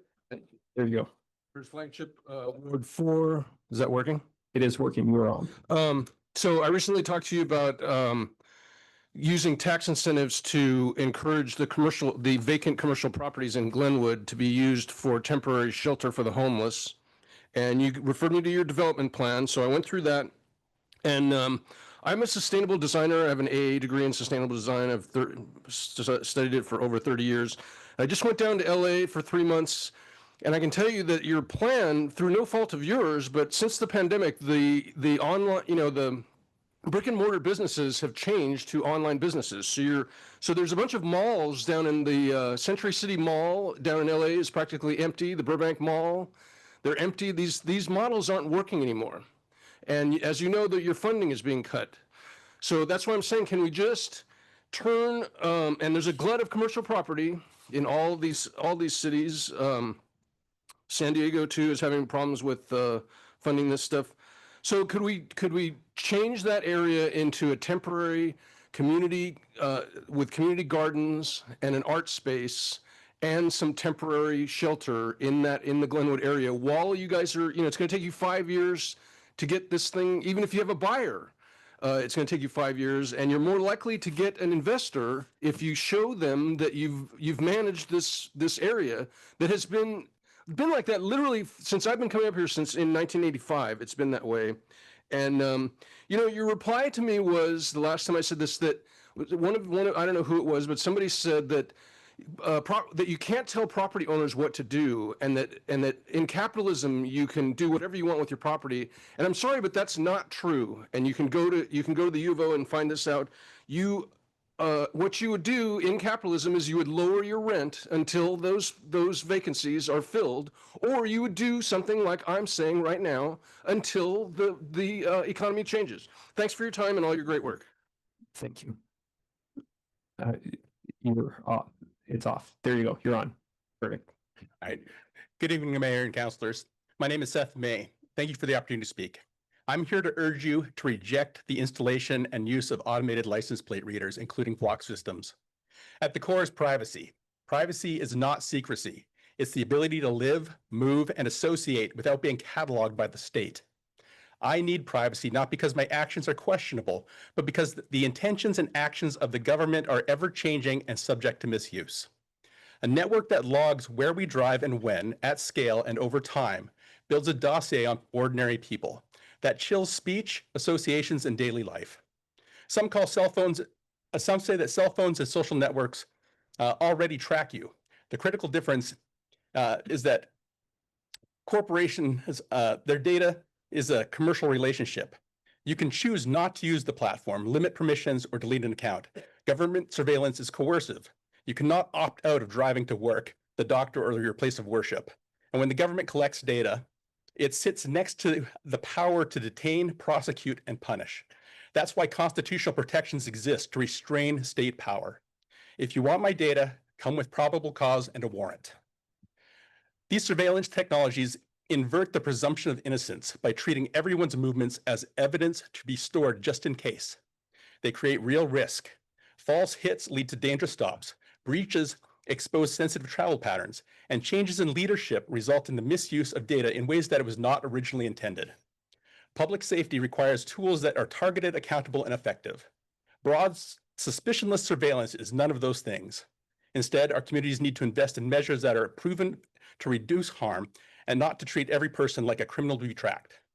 I'm asking you to declare an immediate moratorium on license plate readers and to remove any units already in place. Protect due process by requiring case-specific warrants, not dragnet data collection. Thank you. Seth, before you go, can you tell us what part of Springfield you're from? I'm from Eugene. Okay, thank you. Travel in Finland. And we appreciate it. We ask that of everybody when it comes up. Cole Thompson and Heather Huerta.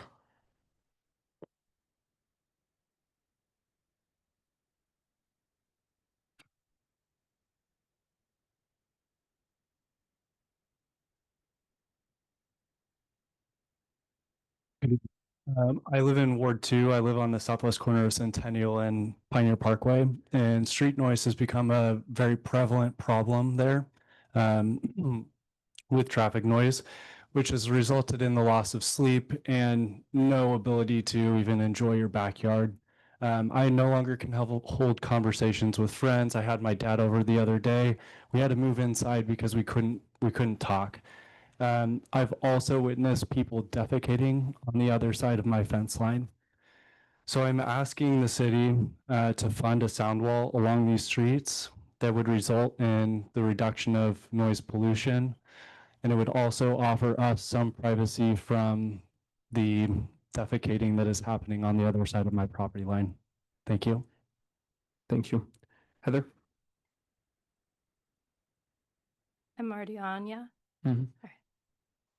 Good evening, Mayor and councilors. My name is Heather Malera Huerta. I live in Springfield outside of city limits in the Hole in Ward 1. I'll try to keep my comment brief. I just wanted to share as a library supporter and as an educator, as we get back to all things schoolish, just to share how much the library offers that supports folks like myself as a teacher and that supports our students as learners. Of course, we have FESL for every student a library, our partnership with the Springfield School District that provides library cards for students and teachers who live within Springfield School District limits, but outside of city limits, which is a lot of folks. But our library supports Springfield teachers and students in so many other ways as well. I recently had a conversation with our youth librarian regarding the work she is doing, making sure we have plenty of high quality decodable books for our beginning readers. And by high quality, I mean they follow an appropriate scope and sequence, and they tell a good story, and they're beautifully illustrated. And it's really hard work to find books that tick all those boxes. Additionally, she is ordering more decodable books for our older dyslexic students, which is an even bigger undertaking. And this shift is following a shift that the school districts are making, that the whole state of Oregon, in fact, is making, to follow the science of reading, particularly for our dyslexic students. Heading into October, which is Dyslexia Awareness Month, I really appreciate the tremendous growth I've seen in not just awareness, but genuine support from the Springfield Public Library over these past years. Appreciative, but not surprised. As with leading the charge on FESL, our library has consistently shown their primary concern is service, and they will fill any hole that they can. I hope that City Council considers all of the services and supports the library truly provides as you consider the proposed budget cut. And I appreciate your time. I will say we have friends we hang out with on 3rd Street where it backs up to Pioneer Parkway. It is really loud. All right. Thanks, Heather. Matthew Carter and Sean Maxwell.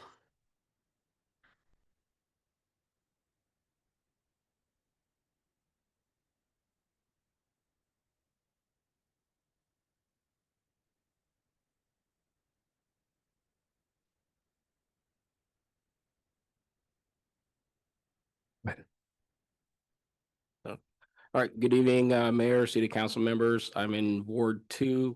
Bought my first home out there in the Thurston area. Disabled veteran, 23 years of Army, and it was my first house, and I love it. Yes, I live next to 126, so I know the traffic is loud, so that's nothing compared to what they're going through. I guess my issue, I feel, is minute compared to what I've heard so far, but I'll still do it. I believe I spoke with Steve Moe on the issue I'm having with some rental property owners that basically don't care about their property outside, especially like the yard. I've dealt with this property owner. I've emailed him several times. And for one instance, he has some decaying and dying cherry trees that almost, because I walk my dog every day, almost came down and hit me and my dog. I emailed him. He says, walk on the other side. I'm like, it's a public sidewalk. So he finally, after numerous times, he finally did something, took it down. Now, one of his residents is not taking care of the lawn. And the other neighbors, they couldn't come because, they work. I'm retired, so I can come. But I would request that the city bring back, I believe there's a city ordinance where if the property owner doesn't take care of the lawn, then I believe you send a yard crew out, and then you send the bill to the property owner, because this brings down our property values of our house. And I'm getting up to refinance my house.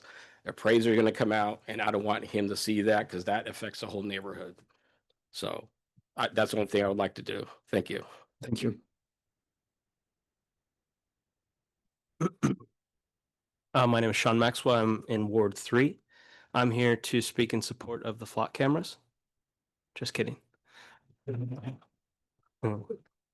I'm here to speak on behalf of concerned Springfield residents who oppose the installation of the 25 cameras, license plate readers in our city. Surveillance is meant to enhance safety, but unchecked, it threatens our fundamental right to privacy. These cameras, operated by a private company, collect millions of license plate scans, every vehicle, every location, at every moment, creating a searchable database of our everyday moments and movements. While Flock promises they don't identify individuals by race or gender, critics note the company's data sharing practices remain opaque and unregulated. Just this summer, alarming evidence emerged. Flock had collaborated with Homeland Security via pilot programs, even though oversight was woefully lacking. As a result, a state audit and raised legal concern led to these programs being paused. Communities across the nation are acting. In Evanston, Illinois, they deactivated all 19 cameras and are terminating their contract early, citing troubling audit findings and unauthorized data sharing. Also in Oak Park, Illinois, they voted to outright cancel their contract, calling it a necessary step to uphold democratic values and protect residents from surveillance overreach. Closer to home, Senator Ron Wyden secured a deal ensuring that the data from Flock cameras in our state cannot be used for any abortion or immigration-related searches by out-of-state agencies. If the council insists on permitting the camera installations to continue, I would ask for oversight and accountability. How many police officer positions or investigative hours will be cut or reduced because the cameras are taking over their work? How will this cost savings be reflected in the police budget rather than simply layering surveillance costs on top of current spending? Thank you. Thank you. All right. We've hit the time where we're going to do a little bit of a check-in. I have got 4 more cards, it looks like, and how many people? 3 online, Mayor. So we got okay, I'm seeing head nods. All right. The next 2 people are Robin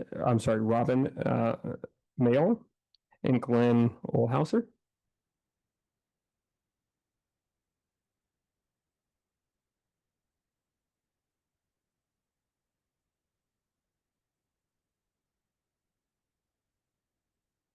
Hi, Mayor and councilors. Thank you for your time. My name is Robin Mayo. I live near Ward 4 off Jasper Road in South Springfield. I'm here today to ask you to do a bold and courageous thing and cancel your contract with Flock Cameras, the mass surveillance company that is currently poised to go into our community. I have worked in technology for 4 decades, including software engineering, database administration, analytics, cybersecurity, infrastructure, and even on machine learning tools themselves. I am not at all opposed to the judicious use of technology. But with the increased power and speed of data sharing and analysis that AI brings to the world comes increased responsibility for safeguarding the personal information of your citizens, these community members here of Springfield. There are many problematic red flags in the way Flock data can be exposed. Others have talked to some of these, including miscategorization of searches by other law enforcement entities, integration of Flock license plate reader data that is planned with data sourced from a variety of other entities, including data brokers, which are kind of quasi-legal and often have data that come from breaches or other information that is not public records. Flock's data may also be exposed via password sharing or password compromise, and above all, by cybersecurity data breaches. The dangers of mass surveillance tools, especially as they rapidly change and grow and incorporate AI capabilities, far outpace the abilities of cities and law enforcement staff to effectively govern and moderate their use. They sit above the ability of our government entities to regulate, control, and protect their data and thus protect their citizens. Citizens who trust their community and their law enforcement both create a safer community, safer law enforcement.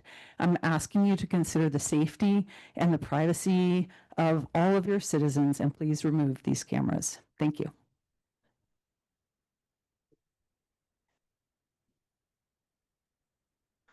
Hi, my name is Glenn. I currently live in Eugene. However, I've lived for 13 years between the two, a lifelong resident of Oregon. And I'm here to talk about our Flock cameras. Flock cameras are a just a gross oversight, and it is really deplorable that as both cities consider having these, that it's an acceptable form of tracking to have every resident's information for, 30 days, I think in Eugene's case. And, the government has tools to track phones, to, listen to phone calls, to do these things already. The difference is that they need warrants, right? They need proof, they need criminal activity going on in order to facilitate those from a judge, because they're, regulated from the government. Things like Flock and other automated license plate readers, there are no regulations such as that. There's no requirements for a warrant. There's no anything. It's all a piece of paper and a contract. And I think that although everybody has the best intentions, I'm sure people are human and it's going to get misused. I think that, personally, I don't have a criminal record. I don't, do a bunch of spooky stuff, but at the same time, I don't want people to just be able to Google up where my car is for the past month. I think that that's egregious. I think it feels like a really big invasion in my privacy, as people have spoke to here. I think that it is just, there's so many cases and possibilities for abuse that although whatever positives would potentially come from it, it's not worth the cost in our privacy. I implore you to reconsider your contract and hopefully cancel the installation. Thank you. Thank you. Our next two people are Jordan Kelly and Jeff Nelson.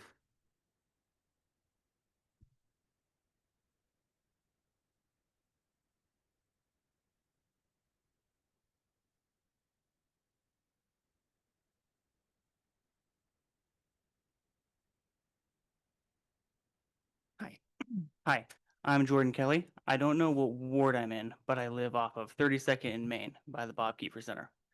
And I would like to talk about the Flock cameras. If I went into Best Buy and I bought the cheapest laptop, I could get near a Flock camera and I could access its Bluetooth. And then I, with just a little bit of tech savviness, could access the entire Flock safety system. It's not a very secure system. It's just not. Eugene and Springfield Police, they're not going to share our data. Flock Safety is going to share our data. No one's naive to think that they're not going to sell it. And anybody can use this if they want to. It's a couple YouTube videos away from figuring out how to jailbreak the system. It's just not that secure. Saying no to Flock Safety isn't saying no to fighting crime. It's not saying no to helping the police do that. It's not even saying no to using advanced AI technology, which is inevitable and going to happen. It's not saying no to using that technology.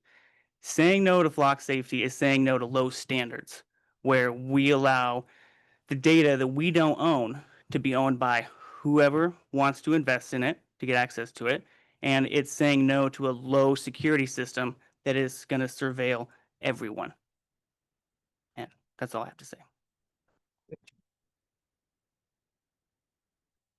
Hello, Mayor and Council. My name is Jeff Nelson. I'm General Manager of Springfield Utility Board. I'm here on behalf of SUB. Wanted to start with some gratitude.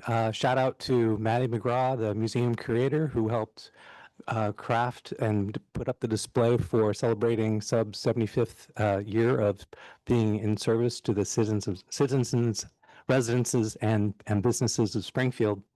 I also want to give a shout out to Ken Vogany, Emergency Manager at the City of Springfield. Ken is working with Sanjeev King, the Director of Electric Operations at SUB, on a tabletop exercise, which will be happening with SUB and the City of Springfield functional annexes under the umbrella of the National Incident Management System. So that exercise, that tabletop exercise, will help reinforce better ways to communicate between SUB and the different parts of the city as we have to navigate a future where we're dealing with large-scale incidents. So I want to recognize that. I also wanted to highlight that you likely have seen a postcard and wanted to highlight that this discussion is just one item of many that we'll be having as future conversations with the council and the city. And this has to deal with an expansion of Sub's water treatment facility near the McKenzie River. Sub already has a surface water facility on the Willamette.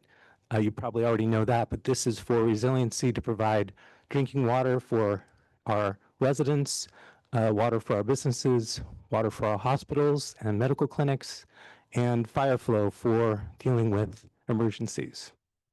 Thank you. Thank you. That is the last card I have. Neil, could you call the first person online? Yes, the first speaker we have is Sarah Jones, followed by Misty Frost. And Sarah, you should be able to unmute your microphone on your side. Hi, I'm Sarah. I live in Lane County up the McKenzie, but I frequent Springfield every week to connect to civilization. I'm asking you to cancel the police department's contract with Flock cameras. This private company, whose startup was bankrolled in part by Peter Thiel of Palantir, is a major move toward a free speech quelling surveillance state. The carte blanche surveillance of civilians and long-term storage of their surveillance data without any warrant or probable cause is a constitutional violation of unreasonable search. In fact, its breach of our right to privacy is being litigated in Virginia now, and similar surveillance measures have been found unconstitutional by the Supreme Court in the past.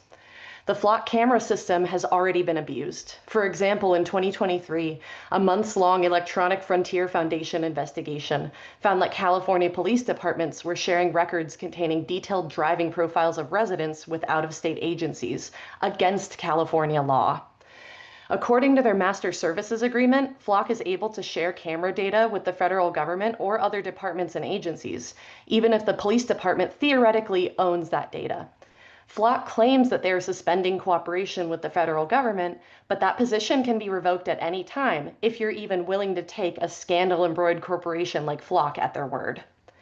Even if Springfield PD only shares that data with other departments in Oregon, it only takes one Oregon officer hundreds of miles away from here to share our data with the feds or whomever else they want, regardless of the Springfield's department's policies or state laws.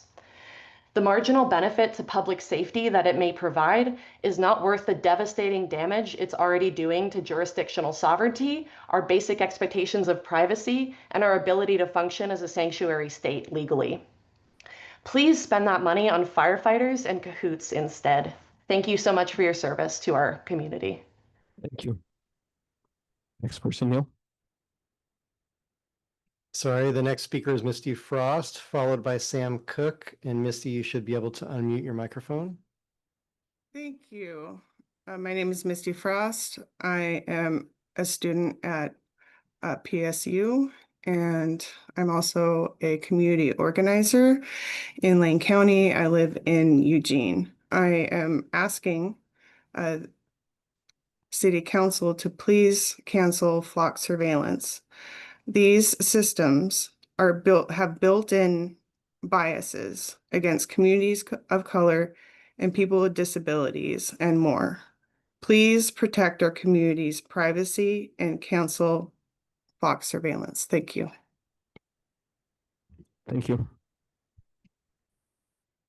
Mayor, the next speaker is Sam Cook, and we have one additional hand up if you'd like to keep going. I think we'll be fine with one more person. And the next speaker is Jacob True. So Sam, you should be able to unmute your microphone. Hi, can you hear me? Yes. Hello, my name's Sam Cook, and I'm an organizer with the Party for Socialism and Liberation. I live in Eugene, but work in Springfield as a technology specialist. I'm speaking to you tonight about the city of Springfield's decision to implement Flock cameras in town. I applaud Springfield for its transparency in this process, and I hope that the spirit of dialogue will continue in reviewing this question. As we have heard from many folks tonight, there are a lot of concerns about essential services facing financial difficulty, firefighters being overworked, and the library facing budget cuts. Granted, the Flock system comes from a state grant, but when that grant expires, we will be expected to foot that bill. Ongoing costs will be at least $171,000 per year. Asking us to eventually pay for a system which spies on us and enriches a private corporation that seeks to profit off of our information, while essential services face dire circumstances, is ludicrous. The Flock system represents a waste of our state resources towards a regime of social control. This system endangers our hardworking immigrant neighbors and infringes upon our freedom of movement. I ask the council to consider prioritizing the needs of the people of Springfield and canceling this contract in favor of investment in the resources that actually prevent and fight crime. I ask the city to reject the implementation of this system and implement an ongoing ban on ALPR systems. Thank you. Thank you.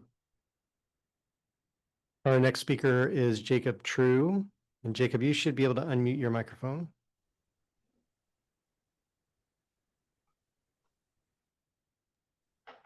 Hello, can you hear me? Yes. Great. Hi there. My name's Jacob True. I'm a Eugene resident, but my kids play with their aunt and grandma over there in Ward 3. Thank you to the mayor, city councilors, and city staff there for letting us give testimony. I'm also here to talk about flock cameras, and I won't belabor the point. Folks a lot more eloquent and well-spoken and educated than me are able to go into why the details of why it's not a good idea for Springfield or here in Eugene either. But big part of it's personal. I really don't want those flock cameras monitoring, my kids as they're playing with their grandma and their aunt. And one thing that I don't think other folks mentioned as much is that even with this whole deletion after 30 days thing, Flock in their contract admits that they're keeping a chunk of that data to train their AI systems. So they're to train train up their models there. So they are retaining data on us, and the fact that under their models there, they can not only just read license plates, that's the whole ALPR side of things, but they can also recognize bumper stickers and dents and other things on the cars. It just feels like an overreach in surveillance technology that I'm not comfortable with, and I think y'all should consider the fine testimony of the folks who came before me and reject this contract and discontinue and not putting any block cameras up there in Springfield. Appreciate your consideration. Thank you for your time. Check. Thank you so much. I just want to verify that there's nobody else in the queue. We have no more hands for this item. Okay, perfect. Thank you, everybody, for your patience. We're going to open it up to some council response here, but I just want to acknowledge that it has been a little bit of a marathon of public testimony, which is good. That is why we're here to hear from the public. My suggestion before we open this up, especially with the flock camera conversation, and I'm going to look to Nancy and see if there's a lot of feedback here, and it might be more helpful for us if we got a longer memo about what the contract is, how we're implementing it, and start with the basics. Thank you, Mayor. I agree with you, and thank you to those of you who provided testimony this evening. It's compelling, and I think it's worthy of some further research and to get back to the policy body here. Okay. Councilor Rodley. I didn't want to move on to my comments about fire until I knew you had some comments about the flock camera. I will totally kick us off. So first of all, I am so grateful for all of you for coming out on a Tuesday night to share these things that are so important to you and to the residents of Springfield. So I just want to thank you all for being here. And then now I'm just going to vomit my comments on this. Thank you to the firefighters. It has never been a secret that for me, a fire district has been on the table from start to finish. I've been part of the governance conversation. I'm not always the majority voice at that table, and yet I am there. My primary lenses have been the experiences of you all who are doing the work for the people of Springfield and the services that are provided for our residents. So I really appreciate us elevating this conversation. I know that the governance conversation has gone on for a very long time. For those of us who have been on that, thought we were going to be done much sooner. I think we're on our third union president now in this conversation. And as much as I love getting to know all of you, I absolutely support that we've got to move this conversation to the finish line and see what we can do.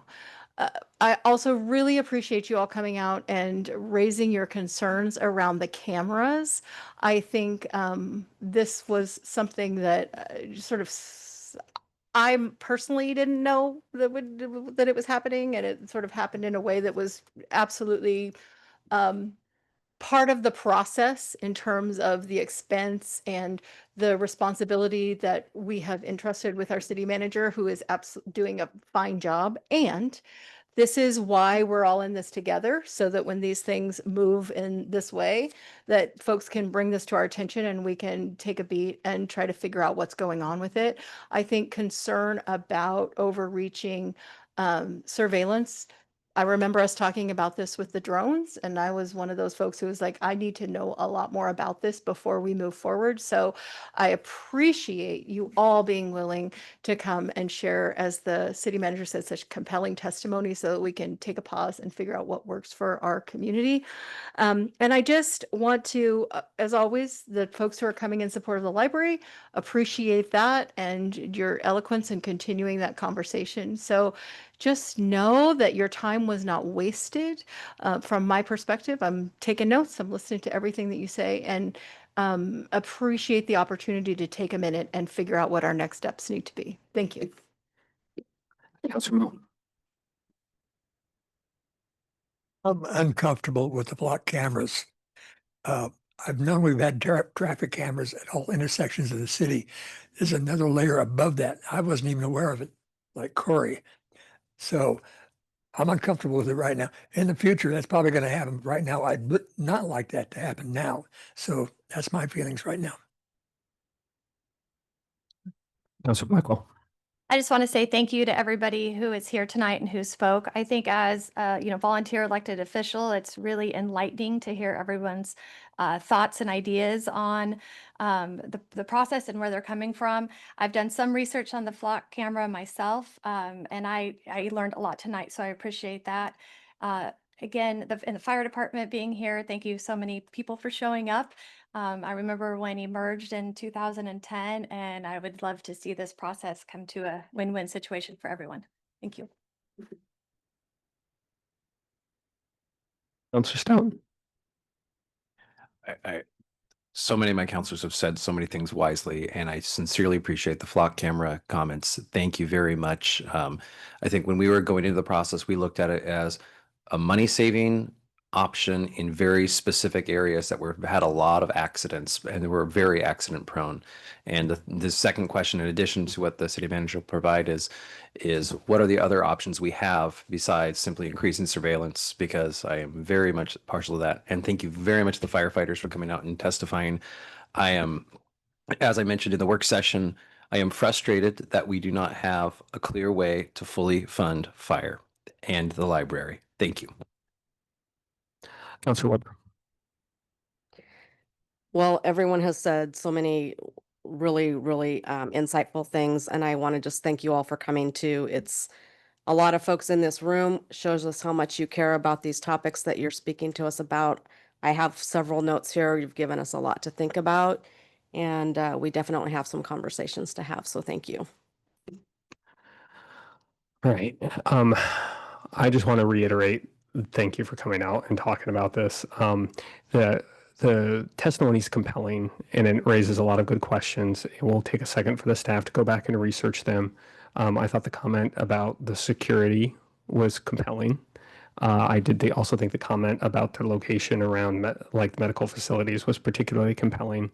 We've got to have a chance to research it and get just the basic information about, what's the plan, what are we trying to accomplish, and some of the basic questions, and then that'll come to us in a memo so that we can have all the facts and prepare ourselves to have a longer conversation about it.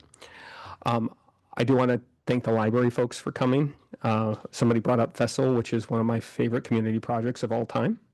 I know we've got a town hall specifically next week on Tuesday here in City Hall. Oh, it's 5:30. Okay, had to double check. And it will be around talking about the future of the library. The library is great. the library, Springfield has a library in its future, and it contributes greatly to this civic pride of this area. I know it's a tough conversation, but we just need an opportunity to work through clearly 2 or 3 challenging conversations. The fire folks. First of all, can you get Councilor Rodley a shirt? Because I do not have a yellow shirt, friends. she collects those things. And I want to clarify for the record, at least one of those union presidents was promoted to fire chief, so apparently you can't serve both roles. I'm a little frustrated with the length of time it's taking to. And I want you guys to hear that from me, because we're on the right process is for us to get the governance committee back together and get to an answer. I do want to say, right, like I hear you guys when you talk about how hard you're working, how many dedicated hours you're putting in to serve the community of Springfield. This is particularly challenging.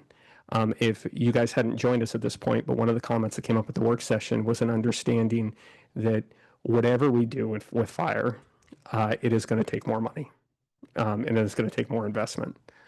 When I look at it, I also want to point out that you guys as a union are supporting the fire levy, and that is I never remember the number of the station, but that's supporting the station out on 28th. And even though we're having kind of a challenging conversation about governance, we are finding a way to work together between the elected officials, the Springfield community, and the union around making sure that we're continuing the investment and support we have for the services that we do have. And that's noticed by me, and I really do appreciate it. The one thing I will ask is just a little bit of patience. That if you read that report, the district was considered, and there is a lot of depth to that to that conversation. We just have to get to the room and really begin to talk about what is the right way to sort of balance the need to serve this community and invest in a way that makes some sort of sense. My concern still remains this compression issue. Springfield is effectively a public safety town. We both appreciate fire and police here. And when you think about the affordability to make sure that residents, can afford to stay here, that's a top of line concern for me. But I do know that there's a challenge here, and we are going to work through it as quickly as possible. The couple of asks that I have for you is, as you're talking about in the community, and I know you guys are out there, is just you guys have worked for probably 10 years as a unified fire department. But we are 2 different communities, right? And we have 2 different stories that got us to this point, is continue to find the wrinkle. And I heard it in some of your testimony, because there were a lot of people who grew up in Springfield and share that information with folks. And simply, right, to just talk about the cost it's going to take, right? Like in potentially challenging economic times, right? Like all local government is, facing serious challenges around financing. And when I listen to you, that's the root cause of the problems that we're having, right? Is we have chosen property tax, like the property tax measures have led to a situation where it's challenging to fund local government at all levels. And lastly, I promise I will finish this wrap up pretty quickly here. There is a countywide ambulance task force that is meeting right now.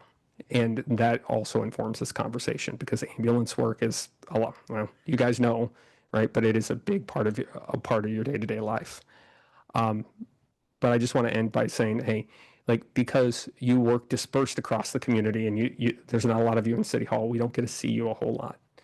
And the big thing I want you to end tonight with is just knowing that how much we appreciate what firefighters do in this community, and that we thank you for coming out. And with that, I think we covered everything. If you guys want to stay for the natural hazard mitigation plan, you're welcome to do it. But now that we've kind of talked through and heard a lot of the testimony, I'm going to give folks a couple of minutes. We still have a few more agenda items. You're perfectly welcome to stay, but we're not going to be offended if you're ready to call it for a day.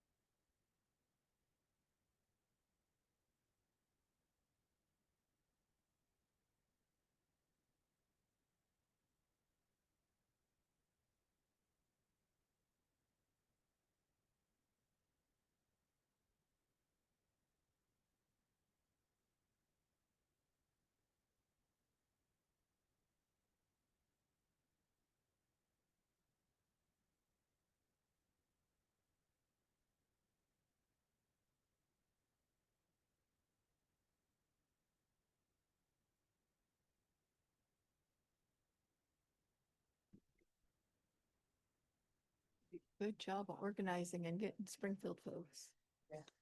Yeah. Okay, right? Yeah. I didn't filibuster them. I got to go first because they know I'm very excited. Like, I'm here for you. Let's do it. Let's do district. development. I would hate it if we could do an ambulance district before we get to the fire.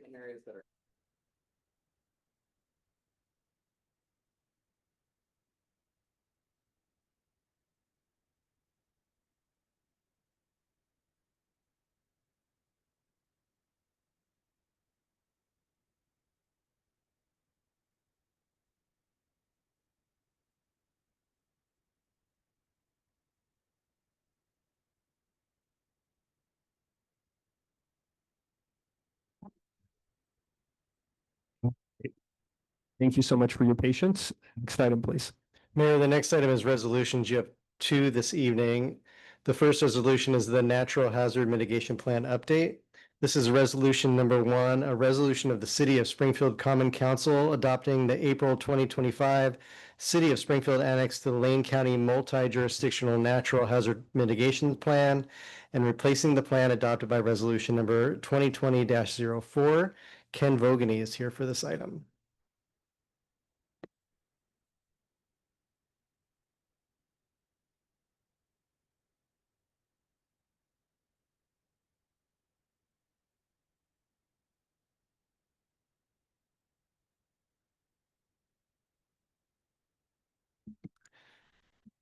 Good evening, Mayor and Council. It's my pleasure to be here before you again this evening. For the record, Ken Vogany, the city's emergency manager. So I'm bringing to you tonight for your consideration approval of our next update to the Natural Hazard Mitigation Plan. You might be wondering what that is. I'll give just a little brief history. So for over 20 years, there has been a federal requirement that to be eligible for certain federal grant funds related to disaster preparedness, we would need to have a natural hazards mitigation plan and update that plan and have council adoption of the update on a 5-year cycle. For City of Springfield, when that started over 20 years ago, we jointly worked with City of Eugene to do a common or multi-jurisdictional plan for our natural hazards, recognizing that the natural hazards that affect Eugene are the same ones that affect Springfield, and looking at that opportunity to leverage our ability to work together and have a common plan with common goals. In our, and just for reference, this is the version that was adopted in 2020, roughly 450 pages. During our work for planning to update for the 2025 cycle, which typically would start 3 years before the due date. So we would adopt the plan, we take a 2-year hiatus, and then we start to work 3 years ahead of our due date for doing the updates. But during that work, in working with Eugene, and at that time we had, in the 2020 plan, we also had Eugene Water and Electric Board, Springfield Utility Board, let's see, and Rainbow Water District, all as other jurisdictions and agencies that were partners on that plan. So as we were working through getting ready to update, we came to a realization that the county's natural hazard mitigation plan was also something that they were doing every 5 years. And they were greatly encouraging other jurisdictions to join as annexes to their plan.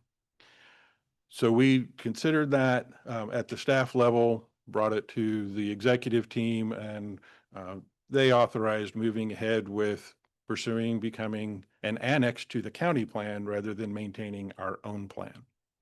The benefit to that was we went from about 450 pages for our plan down to about 100 pages. So that's one benefit, but also we're much more coordinated that way with the county and having a more common set of goals and objectives for how we address our natural hazards and the mitigation actions that we might take. So we have 9 natural hazards here in our area that we address with this plan. They are listed in your AIS, so I wasn't going to read them all. But they do include things like flood, wildfire, landslide, winter storm. Those types of hazards are what we're discussing tonight. We have prepared the annex. It was sent through to both state and FEMA for review. We did receive what FEMA refers to as approval pending adoption. So they've approved our plan once the council formally adopts the plan. Okay? Because the county has had gotten their plan updated in 2023, we're a little bit off on the 5-year cycle. So our next update will actually be with the county, concurrently with them, and that will be due in 2028. Part of the goal of these plans is at least one thing that we can do as a community to mitigate or reduce the impact of each of those natural hazards. So, for example, some of you may be aware of the 42nd Street levee and the river channel migration work that we're doing. Those items are part of that natural hazard mitigation plan. And so they had that opportunity to apply for federal grant funding through FEMA for those projects. So give you a little bit of tie on things we're doing. With that, I'll wrap it up. If you have any questions, otherwise I would ask for your consideration of the resolution. Are there any questions? Councilor Stout. Just real quick, on the mitigation action items, yes. By adopting this plan, does that oblige us to complete those mitigation items, or will those come up kind of item by item? Thank you, Councilor. No, this is not a regulatory or binding plan. These are items that we will report on whether or not we were able to make progress, but it's something that gives us an opportunity to also seek other funding to help make those happen. All right, I think we're ready for a motion. I move adoption of resolution number 1. Second. Bill, could you call the vote, please? Yes, Counselor Weber, Yes. Counselor Mo, Yes. Counselor Rodley, Yes. Counselor Blackwell, Yes. and Counselor Stout. Yes, thank you. Motion passes, 5 yeses, 0 nos. Next item, please. Your second resolution is grant application for housing capacity analysis. This is resolution number 2, a resolution in support of a grant application seeking planning assistance from the Department of Land Conservation and Development to assist with housing capacity analysis. Chelsea Hartman is here for this item. Good evening, Mayor and Council. I think the last time I was here with you all was talking about all the new housing planning requirements that are coming up for us. So the state is continuing to do rulemaking around what we're required to do for housing planning to increase housing production, affordability, and choice. The new state rules are really complex and they're not finished being written, so they should be done by the end of this year, and then we'll have a full understanding of what's required of us. But it is requiring a lot more technical work and a lot more community engagement as we do our housing planning. And due to the heavy lift that the new rules require, staff applied for a housing planning assistance grant offered by the Department of Land Conservation and Development, DLCD. If awarded the grant, this would provide technical assistance via a DLCD managed consultant, similar to what we did for the climate friendly areas work, which is also state required. This would support us in completing our required housing capacity analysis by December 2027.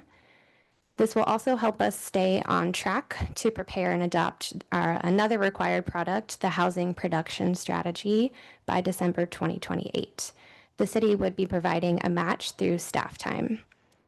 The housing capacity analysis includes planning to accommodate the city's 20-year housing need by type, characteristics, locations, and different affordability levels. It will include inventorying our land within our current urban growth boundary to assess the residential development capacity and identify how we can accommodate the housing needs more efficiently using land in our current urban growth boundary or looking at expanding the urban growth boundary if needed. Attachment 2 in the packet includes the draft work program that was submitted as part of the grant application to the state. That is subject to change if we are awarded funding. That's when project scoping would be going on and specific funding would be allotted if we're matched with a consultant. And then attachment 1 includes the resolution for your consideration. The state requires a resolution from the elected officials to support the grant application, and the state will be awarding funding sometime this month in September. Councilor Rodley. Thank you. And I'm just going to use this as an opportunity to pontificate just a little bit. First of all, I really appreciate, and I support this, and I appreciate you all. This is a perfect example of what's so fantastic about Springfield is that this stuff came to us and you all got really scrappy and creative about trying to figure out a way that we can be compliant. And I think it'll be really useful to have this. And it's also one of those things where it kind of came down to us and we got to figure out how to make it happen and to use the resources. But then I also wanted to use this as just an opportunity to talk about this as a perfect example of why we do use consultants. Because I've had some folks who've come to me and asked about why does Springfield use consultants? And I explained to them that we don't have the deepest of benches. And when we need really specific technical help, or when these things come at us that we have to like adjust and try to comply as quickly as possible, consultants are a way that we can do that. And this is just a perfect example of having to us creatively getting the funding to support a thing that we have to do so that we can have the specialists that we otherwise, not that you all aren't fantastic, but that we just don't have on our bench. So I'm just wanted to pontificate. Thank you. Thank you. Any other questions? I move adoption of resolution number 2. Second. Neil, could you call the vote, please? Yes, Counselor Weber, Yes. Counselor Mo, Yes. Counselor Rodley, Yes. Counselor Blackwell, Yes. Counselor Stout. Yes, thank you. Motion passes 5 yeses, 0 nos. Next item, please. Any business from the city council? I think we are good. Any business from the city manager? No further business. The city attorney has the next item. This is Ward 5 City Council resignation acceptance and interim council appointment process discussion. And Mary Bridget Smith is here for this item. Good evening, Mayor and Council. I'm here tonight to start the conversation about filling the vacancy created by Councilor Doyle's recent resignation over the summer recess. So, Councilor, as you know, Councilor Doyle resigned over the summer recess. Now the council is obligated to select a interim councilor, and I'll be walking you through that process here in the next few months. The first part of that process is to officially declare that position vacant. And then next Monday, I'll be back before you in a special meeting to talk about more specifically about the process for selecting and appointing the interim counselor, and then also to conduct a public hearing so the public can provide some feedback about that process. The materials you will see next week really mirror the process from the last vacancy in Ward 4. So if you had to see something different, we can talk about that on Monday, or you can give me some feedback tonight, and we can work on that for next week. But really for tonight, I'm just looking for a motion to accept the resignation and any feedback you have about the process. Let's do feedback first, and then we'll do the motion. Anybody have? It worked pretty well. Okay. I'd say I wasn't here for the process before, so I don't really have feedback. Experienced it. You have the other experience of it. Okay, I think we are good on, changes to the process. Councilor Weber. I move to accept the resignation of Victoria Doyle as Ward 5 City Councilor and find the position vacant. Second. Neil, could you call the vote, please? Yes, Counselor Weber. Yes. Counselor Mo. Yes. Counselor Rodley. Yes. Counselor Blackwell. Yes. And Counselor Stout. Yes, thank you. Motion passes 5 yeses, 0 nos. Any other business? No other business from the city attorney. Thank you. Thank you. Thank you, everybody. Have a good night. And we're adjourned.